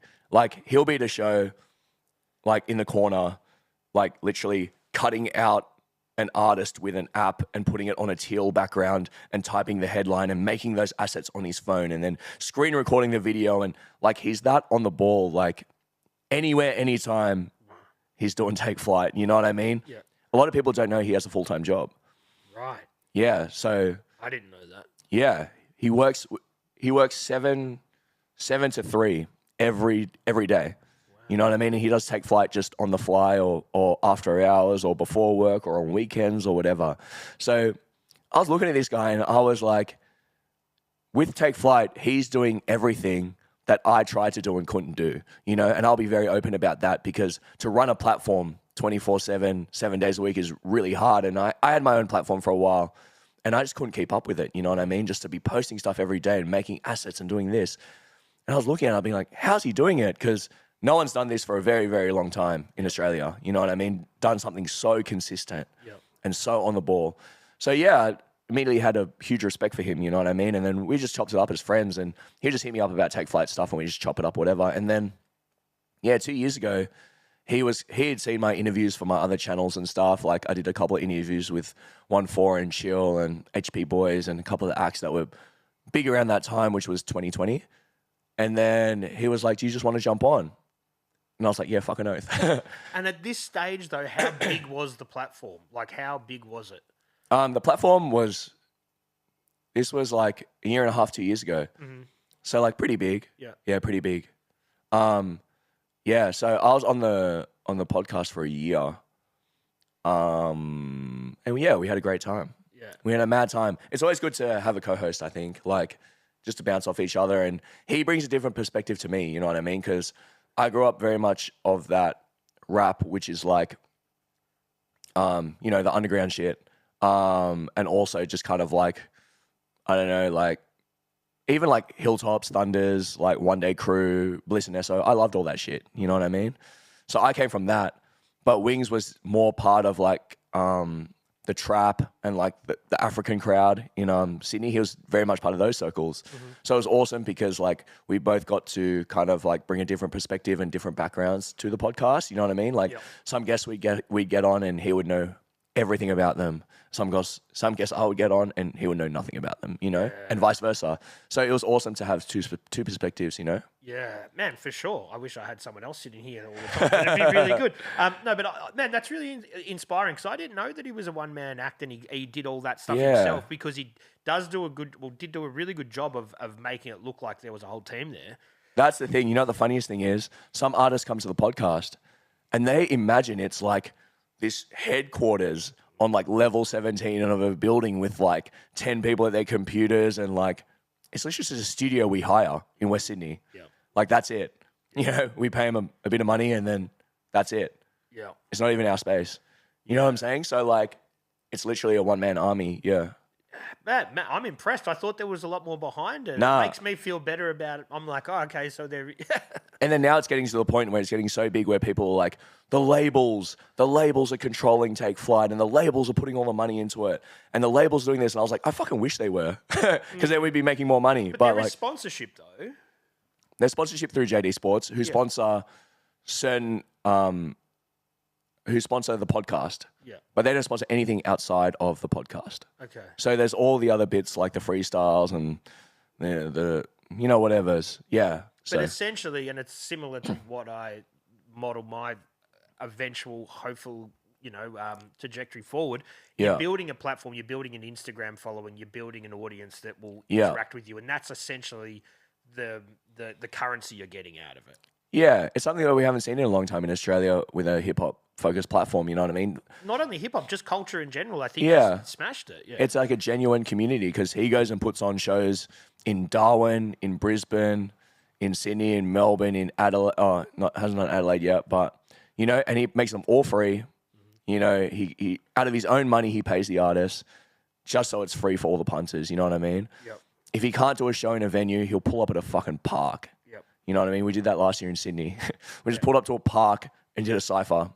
You know, in just like the most random place, and he had to draw a map telling people how to walk from the car park to this certain bit. Yeah. You know what I mean? Like, and then he pulled up at Darwin, got all the kids on the microphone. You know, like he just does that shit for sure. Yeah, and so to let other people know that watch this, even though he's probably at the top of his game, he's still working a job. Yes, and that's another thing I think people have misconceptions about certain things. Like, you know what I mean? Whether that's like people think that if you get $100,000 advance from a label as a rapper that you don't have to work. And it's like, well, your music videos and your art itself is probably going to cost you 25 grand. And then that 75 grand, what about marketing? What about paying the engineers? What about this? And then 50 grand. When are you going to drop another album in 2 years? So you got 50 grand to live on 2 years. You know what I mean? It doesn't make sense. The math doesn't math properly. Yeah. You know what I mean? I think Takeflight's the same thing. It's like, he's like a young guy with a family, you know what I mean? He just had a kid like a year ago. He's still got that 9 to 5 and he's just done this out of the love. People have showed love back and now it's getting to a place where it's growing exponentially, you know what I mean? So, but still he's got to have that, you know, he's got a mortgage, you know? And I think that's a lesson for everybody out there because people reach out to me. I'm on an extremely much smaller scale and people go, oh, how do we get to this space where we can start making money off it? I'm like, I don't think you have, there is no blueprint to make money off a podcast or an online platform. I'm sure it's possible. Yeah. 0.1% maybe. Yeah, it's definitely hard. And I think like, there's all those other things you got to think about, not just the podcast, like you were saying, the social presence or like this and that. And it's just like, I don't ever want people to get into music thinking that, like, put it this way, there's way easier ways to make money. For sure. That's what people say. You know what I mean? Like, people say it to me all the time, like, why don't you do ads? Why don't you do this? I'm like, there's easier ways to make money to try and shoehorn a fucking ad into a middle of a conversation. If like us to stop now and talk about Manscaped, like it's not the fucking, do you know what I mean? Yeah, like, have you tried the new ball shaver? Yeah. Like, there's way easier ways to make money than music, and I think if people get into music for the money or podcasting or anything for the money, it's not artistic endeavor. It's not the right way to go. You know what I mean? And I understand why people see it that way because we had this drill boom in 2019. People were walking around with fucking Monclers on and chains and this and that. But again, like you were saying, that's 0.1%. And also, that's an advance. It's a loan from the label. It's not the label giving you money outright. You know what I mean? No, and I think people need to realize this, that just by having a large online presence doesn't mean you have money. That just means you have a lot of numbers next to your followers tab. It. That doesn't equate to dollars in any aspect. Yeah, and I think that's something that a lot of artists struggle with, like when they have kind of like a big online presence, but it's not converting to anything tangible. Yeah. You know what I mean? Like, again, like in the 2000s, it was like, if I sold 10,000 CDs, I could be confident that a huge portion of those people, or at least a significant portion of those people, would rock up to my show. Mm-hmm. And nowadays, it's like, if I have 150,000 Instagram followers, that doesn't necessarily mean anything in real life. Nothing. Whatsoever. So it's just hard. It's all about the engaged audience, right? So exactly. Like, I can have people that would come on this show and they might have 3,000 followers, but then they have 30,000 views on their reel. That means that those people are really riding with them. Yeah. Then you might have people with 30,000 followers and they Yeah. might get 3,000 views on their reels. It's how engaged is that? Yeah, fucking that'll be reel? me. No, but that's how engaged Yeah, it's they passive versus active, exactly like what we said before. Yeah. It's passive versus active, and How I many think, of those people are going to share it? How many of those people are going to comment on it, tag their friends, send it to their mates? yeah, I think the big thing is how do we close that gap between passive and active, and that's $1 million question for everyone. And the thing is that sucks, man, is because when you just get close to figuring it out, the social media platforms will move the goalposts, you know? Yeah, they're like, now you need to sponsor your post to reach 10% of your audience. Yeah. I've never fucked around with the sponsorship thing Yeah. at all, and I don't want to open that Pandora's box. Yeah, it's scary. Yeah. It's scary. Is it a necessary evil, you think, these days? For what situation? For artists to try and push and put money into socials rather than do it, you know, organically to sponsor posts. Well, I think that depends on how active your fan base is. Because, for example, with Speed, the most we've done is pay for posters to go up. Physical posters on the walls. Because we were like, that's funny. Like, that's pretty old school. We'll just do that. You know what I mean? Like, but in terms of like ads on Instagram or Facebook, or they don't even have a TikTok account. Yeah. You know, they've gone viral numerous times on TikTok and no one knows how to click through to there's no fucking handle. You know what I mean? So I think it just really depends on how active that fan base is. That's really when you're doing a good job, though, because people are doing your marketing for you. Exactly. And it's just like random things will happen, like that are just marketing. Like, you know, like when we did the track, The First Test, we didn't even clip the part with the flute in it. Everyone else did that for us. You know what I mean? And then there was footage of him in New York with the flute. And then that became a big thing, being like, this is for all the Asian kids out there, like, who've got forced to play flute from their parents. This is for you. This is for you. And then people started memeing it, you know? And that was never an intentional thing for us. Because Gem is like, people say things like, oh, it's such a fucking gimmick that he put that in. And it's like, he's been teaching flute for like 15 years.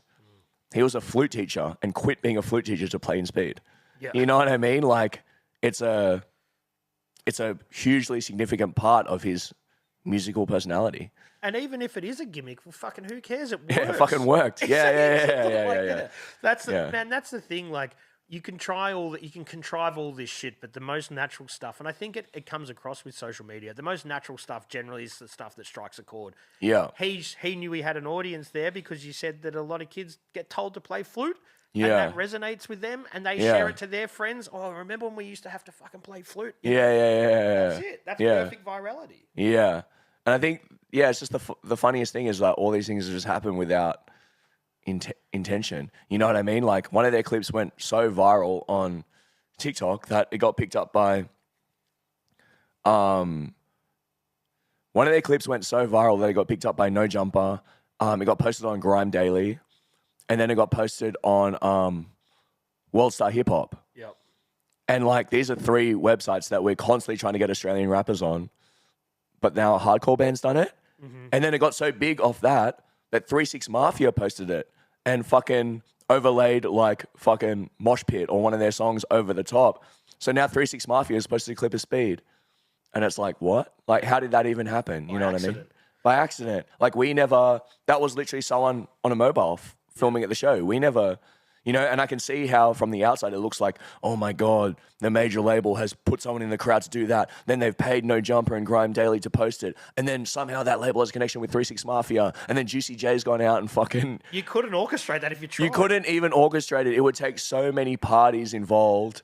And then some conservative politician from America saw it, and he retweeted it and said, this is what happens when kids turn to cocaine and Satan and stray away from Jesus. You know what I mean? And then it became this huge thing, and we were just like, dude, there's no fucking way how could we even do that? Like, you know what I'm saying? Like, so sometimes just, you never know. Like, things happen. But like you said, man, and this is another thing, like, people try so hard to get Aussie artists out there, and it fucking breaks my heart that the breakdancing chick gets on, like, getting shared with like Source magazine and Double XL or whichever big one it was. And I'm like, it sucks so much that people put so much time and effort into Aussie hip hop to be taken seriously. And then stuff like that push it. This is the first dose of hip hop culture that people are getting from the US. You know, it's That horrible. was the first thing I thought about, because I feel like Australia for a long time, even within Australia, has fought that stupid tag of when people be like, all Aussie hip hop is barbecue rap or white guys rap or whatever, like whatever the fuck those people say. Like, it's bad enough within Australia. Internationally, it's even worse.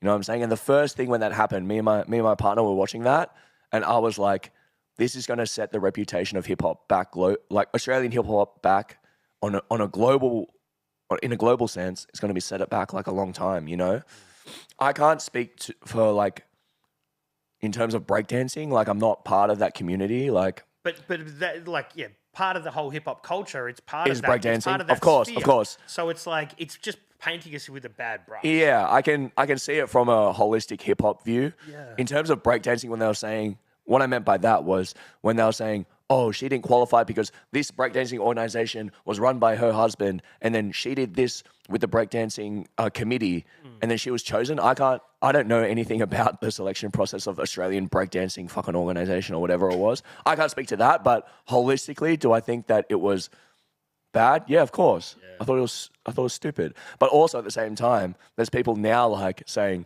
oh, it was an intentional thing to make herself go viral and get all these brand deals and run around. I'm like, that's actually not that far-fetched. Like, I can tell you on reasonable authority that she had a deal done for an hour TV special before that virality happened. reasonable authority. Reasonable authority. Don't expose the plug. No, but I'll tell you later. But yeah. Yeah. So that's the, you know, like, Yeah. I think, and the backlash should be real, because if she is trying to take the piss just to make herself go viral, then at the expense of the nation, Yeah. that's pretty poor. Yeah. I mean, it was kind of like a fever dream. I was like, what's going on? I have people I know from the US message me like, as an Australian, how do you feel about Yeah, this? yeah, Like, yeah. It's weird. Yeah, but then there was also that kind of discourse where it was like, oh, just because she's not doing head spins or fucking whatever, that's just like the most basic like fucking breakdancing thing. And I'm like, then I started being like, is she just doing a style that I don't know about, some sort of like, you know, like niche style like that I don't know about? Like in graffiti, you'd call it anti-style. Like, is she doing anti-style breakdance? Yeah, I don't know. And then everyone was just like, no, that was just fucking dumb. And I was like, okay, I think I get it. Like, we need to resurrect Australia on the international scale. We need somebody out there in XXL and source posts for the right reasons. Who do you think could champion Australian rap music internationally, man? Who has that power to break the overseas markets? I think Sampa the Great. Mm-hmm. She's been doing it for a long time though.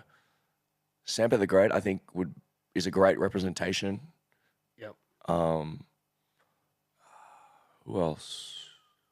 Because when you look at someone like Central C breaking it in the US, Yeah. like, who has that potential to do that? Oh, I see what you're asking now. Sorry. I thought you meant as like a spokesperson. Oh, no. Or you just mean musically? Or musically, Yeah. if we're gonna, who would put us on the map in a positive light?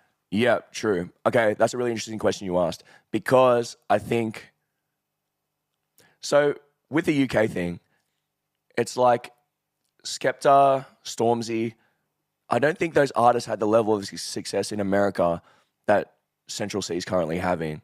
And when you think about that, it's quite crazy, because Skepta at one point was being co-signed by Kanye. He was being co-signed by Drake, the ASAP Mob, all those guys. But I think just the timing wasn't right. I think maybe like 140 BPM grime was like, I don't even know if he was doing grime at that point or whatever, but like, I think the grime thing is maybe a bit confusing to Americans, and the accent thing on top of that, whereas Central C just does straight up more pop drill, essentially just pop drill. You know what I'm saying? But I think definitely Skepta and Stormzy and those artists crossing over to the US, even on a small scale, set the foundation for someone like Sench to come through, and people will be like, oh, this is actually fresh. Yep. And then Central C did the freestyle, which was really, really fucking smart of him. Have you seen it? The LA Leakers? Oh, I see most leakers. I don't know if I've seen that one. How long ago was that?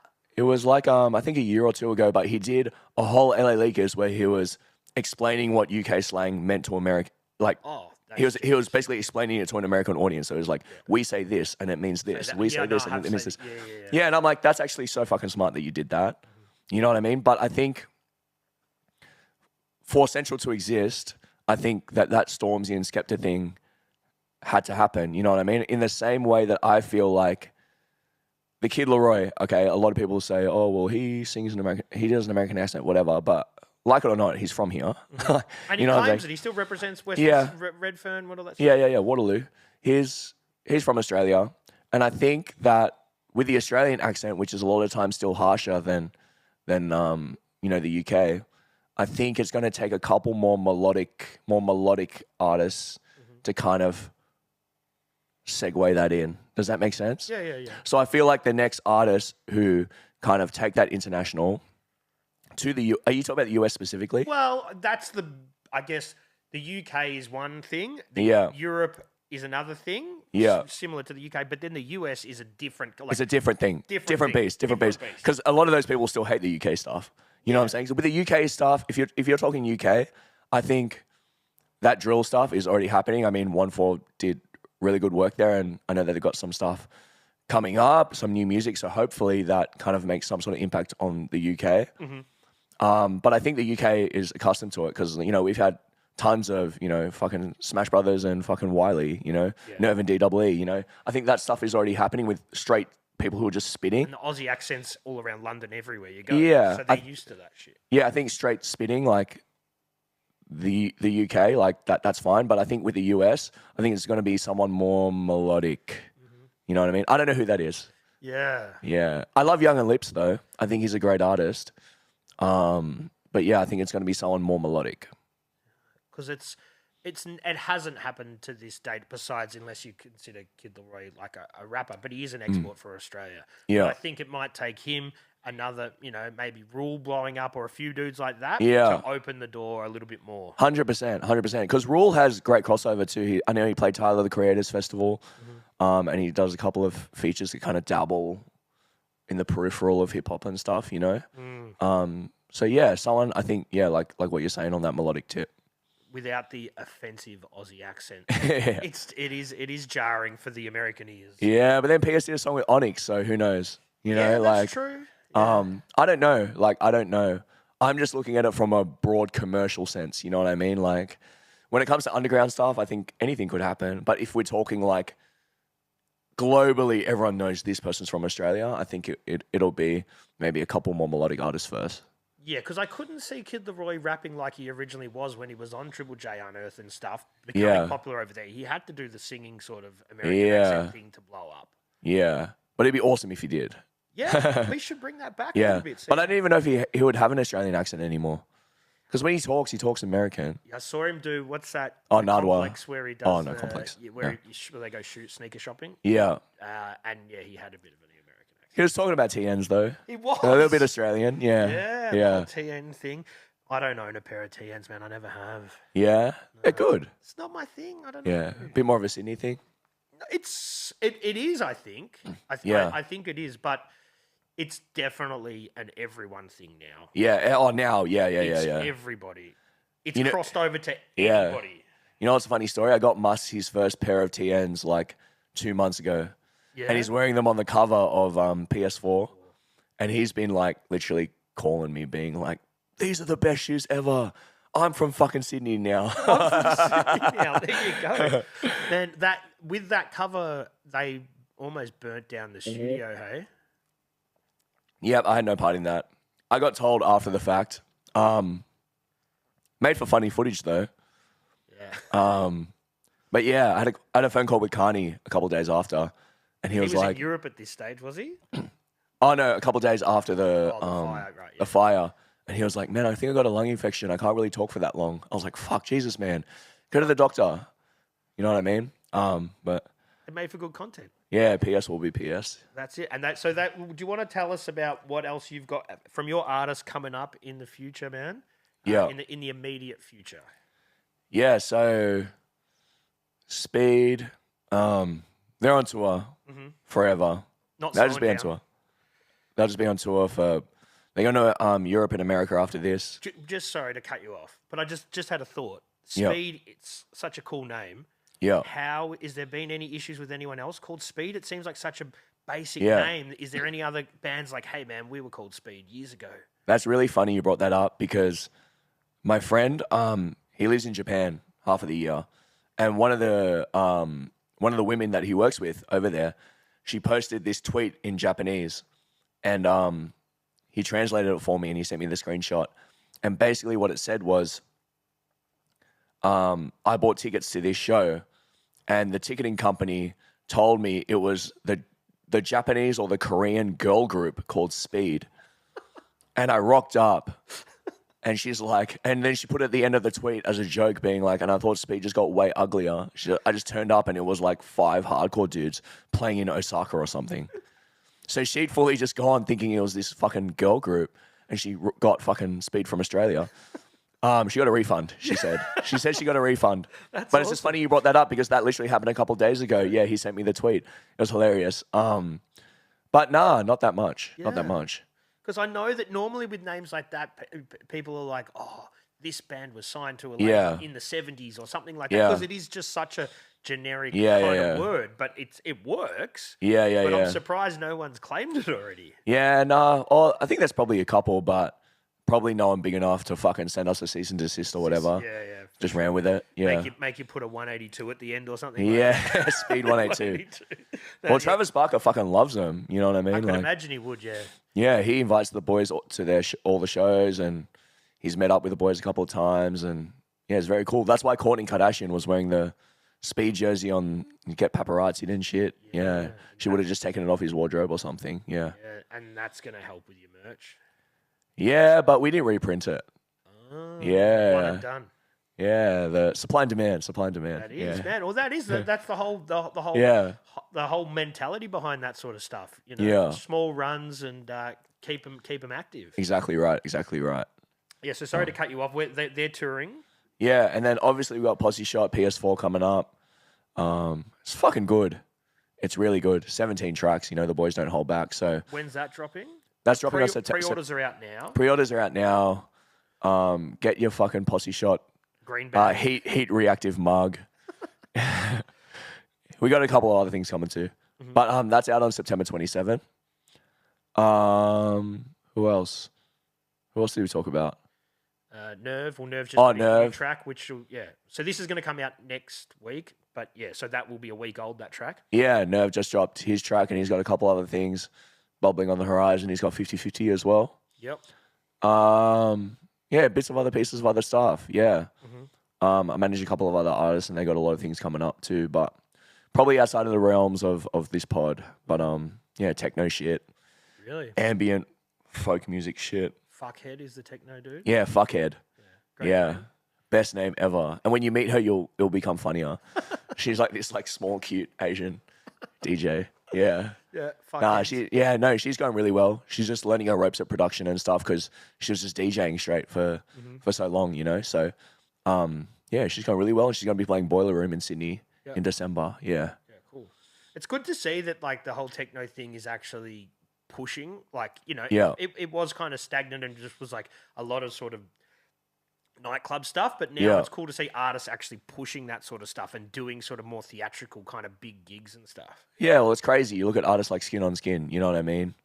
Like, constantly in Europe, just playing to fucking tens of thousands of people, is coming back here and doing 4 shows in a row in Melbourne at just different locations and being very, just curated well. Everything just curated well, and you know, he's an artist, which is actually great because he doesn't do that much social media stuff at all. You know what I mean? But he's becoming that kind of mysterious producer. When you can let the art speak for itself, that you've got to be very good at what you do. Yeah, exactly. So, it's been awesome. And I think for a long time it was like, I guess, I don't know, the style of electronic music that was being pushed was a lot more kind of commercial leaning in a way, just like the big room house stuff, you know, about 10 years ago. So now it's something that's a bit more balls to the wall. It's cool to see. But that happens with everything, and we've seen it with rap as well, where you go through the drill phase and then it comes back to the boom bap sort of stuff, and then it goes into the, like, you need these cycles to happen, otherwise stuff gets fucking stale. 100%. And then we'll have another drill resurgence in 6 years. Things go in cycles, which is fine, but then everything becomes a bit same. You know what I mean? You need the cycles to happen. Yeah, 100%, 100%. Everything, whether it's music, fashion, like you were saying with the Y2K shit.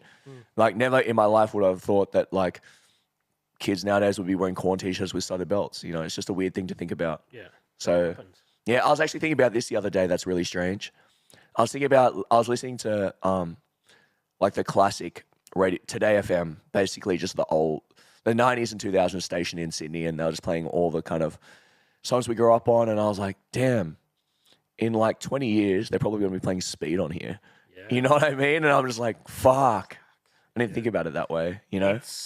Man, I saw the meme the other day. Songs from the year 2000 now are closer. Are the same as songs, the 80 songs were in the year 2000. Yeah. It's like we're just as far from fucking Limp Bizkit as like Motley Crue were.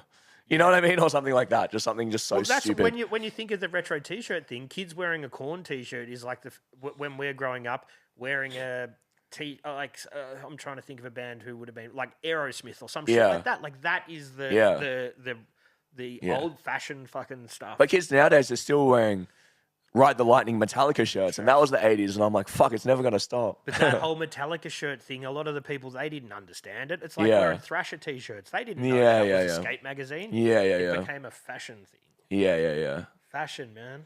Interesting. Whole different thing. Yeah. Before we wrap it up, Kev, I just want to ask you, what advice would you give to a young artist band out there that's trying to make it in the 2020s? What would you, just a little bit of advice that they could take? Because I'm sure a lot of people look up to you and take a lot of weight with what you would say. That's a good question. Yeah, I think the most important thing for an artist in 2024 is just to think about, let me start again. The most important thing for an artist in 2024 is to think about how to connect with their fan base on a musical level and also on a personal level. I think that there's so much music coming out now that it's so oversaturated that the thing that's going to set you apart is what you represent and the message you want to send to the audience. You know what I mean? People want to connect with, especially with social media, people want to connect with artists 24/7. You know, they want to see what you're up to on the weekend. They want to see your off-the-cuff rants. Not to say that you have to do them, but if you do, and the more that you put that out there and you're comfortable with putting out there, people are going to connect with that. You know what I mean? Yep. In the age of just so much music, like I was saying before, people using the same producers or the same engineers or the same videographers, a lot of people can make a good song, a song that's nice on the ears. But how do you get people invested beyond that? Yeah. How do you take people from passive fans to active fans? How do you take people from listening to a song on the radio to buying vinyl, buying tickets and buying merch and just telling all their friends about you? You know what I mean? You've got to create that core fan base, and that's got to come from the heart, and that's got to come from you. No one can manufacture that for you. A label might be able to make it bigger, but they can't manufacture what you want to represent. No. I mean, I'm sure they could, but like you want it to come from the heart, you know? And that's where I think a lot of people think, oh, I'll just get the label and they'll make me famous and they'll do everything for me. That's not how it works. Yes. You need to have that they can facilitate your dream. Thank you for saying that. Because I see so many rappers having rants about, you know, the labels or the industry can't do this for me. And I'm like, but if you can't do it yourself, why is an external party going to invest in you? And even regardless of that, you know, me personally, I feel the role of like myself is to expand the project, not implement what the project is supposed to be. No. You know what I'm saying? So no one's dragging you out of your bedroom and throwing you on a stage. You've got to do the due diligence, and they will help facilitate where you want to get to if you're good enough. Exactly right. And also, the other thing, a lot of artists who complain about that sort of stuff, if I said to them right now, how many tracks have you dropped in the past 12 months? You know, some of them will be like, 1. I'll be like, so why would anyone invest in an artist who's only dropped 1 song in the past 12 months? You've got to have that drive, and you've got to show people that, you know what I mean, that you have that drive and initiative. And then it also becomes a thing of like, okay, if you've dropped that 1 song a month, like, what ideas do you have to promote it? How do you want to connect with the audience with this song outside of just like throwing up the 30-second snippet? But some artists can do that. Like, some artists can throw out the 30-second snippet, but it makes it a lot harder. Like, what do you have around that to connect with your fans? And who are your fans? You know, that's not a bad thing to ask that question because it's like a lot of people just don't know. Yeah, and Like- I've done this before with other people. I'm like, look at how many people there are in Australia. Look at how many people consume your kind of music. Yeah. Look at how many people are going to buy that sort of music. It's Yeah. a small market. Yeah. Figure out who yours is. Yeah, and if you figure it out, but if you fucking dominate at that, you can have a great career.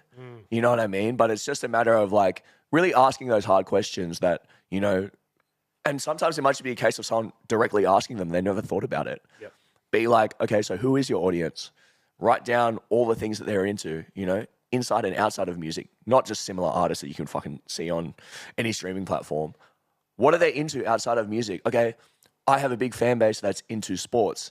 How do I bridge that world and communicate to them as well on that level so it draws them in further? You know what I'm saying? Like, Yep. and it might just be a case of going to young artists and saying, you know, who's your audience? What message do you want to send? What are you already doing? What could you do better? What could you do worse? You know, and sometimes it just takes that bit of self-reflection because a lot of people just, they've never had those questions presented to them. So they've never had to think about it. So sometimes you just need to like sit down and be like, all right, I just need to write down everything, you know, what I wanted, where I want to be and how I'm going to get there.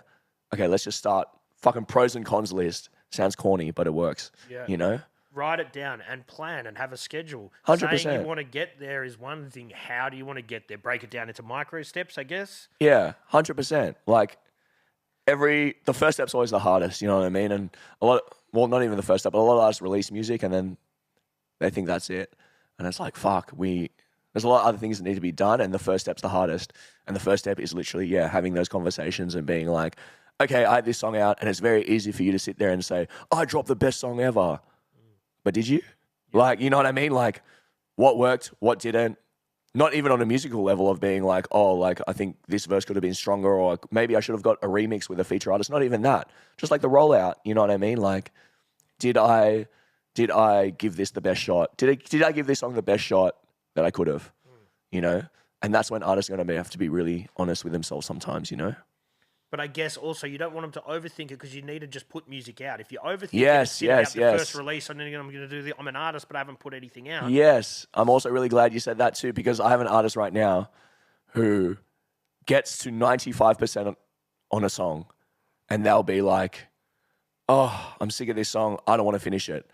And I said, cunt, I know that you have listened to the song 200 times, but no one else has. No one else has heard one bit of it. So I know you're sick of it, but just fucking put it out. Release it to the world. Just get it out of you. And then it's out of your head. Yes, because you're going to be thinking about it. Oh, now I'm going to get 95% done. Now I'm going to get 95.5% done. And then I'm going to get it to 99% and probably give up on it. And it's like, and then you're always going to be thinking about, oh, maybe I should have put that out. You know?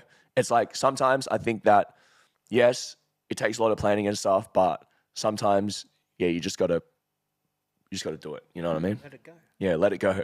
Yeah. Man, I'm going to clip up that section and put it out there separately so young artists can sort of get it. Because I think what you said is totally true. And a lot of people think that someone is going to magically come and do all this shit for them, which isn't the case. You need to have the product and everything sorted, and then the labels or managers can help guide you, but they're not fucking magicians. Yeah, 100%. I think like a lot of artists as well, they get so stuck on like, I need a manager. And it's like the more self-sufficient you can become without someone else, that's going to be so much better for you in the long run because then when that time comes that you need to delegate things, you know exactly what you can do and exactly what you want them to do. If you're just a young artist who has no idea of like what you can do yourself, you just put music out and you're like, I want a manager to do everything. It's like, well, what happens if he leaves? What happens if, he fucks you over and steals 50 grand out of your bank? You know what I mean? Like, you have to be self-sufficient and then you have a clear idea of how to delegate the things that you want people to do. It's exactly what I was saying about PS. It's like, they know exactly the style of music that they want to make. They're not bringing me on board to tell them what to make. You know what I mean? Some artists might engage me and be like, hey, do you think that I should, like, who can you see on this? Like, do you think the BPM is right? Do you think that I should put a fucking hi-hat here or a saxophone here or whatever? Some people might engage with that and that's totally fine. But with PS, it's like, we make fucking hardcore hip hop. You just need to help us roll it out. Like, it's not a matter of me having creative input into it. You know what I mean? Yep. But I think that the more artists know what they need and what they don't need, what they want and what they don't want, that's the more effective team to build. You know what I mean? Same thing with Speed. It's like they know they're engaging me for a very particular service. You know, I'm not getting in there to fuck with the recording, you know? Yeah. Kev, man, it's been a great chat. I appreciate you taking the time. Yeah, no worries. I'd love to, when you come back to Melbourne, man, have a chat again. Definitely, 100%. I'm down here all the time, so yeah, would love to. Cheers, man. 3,000.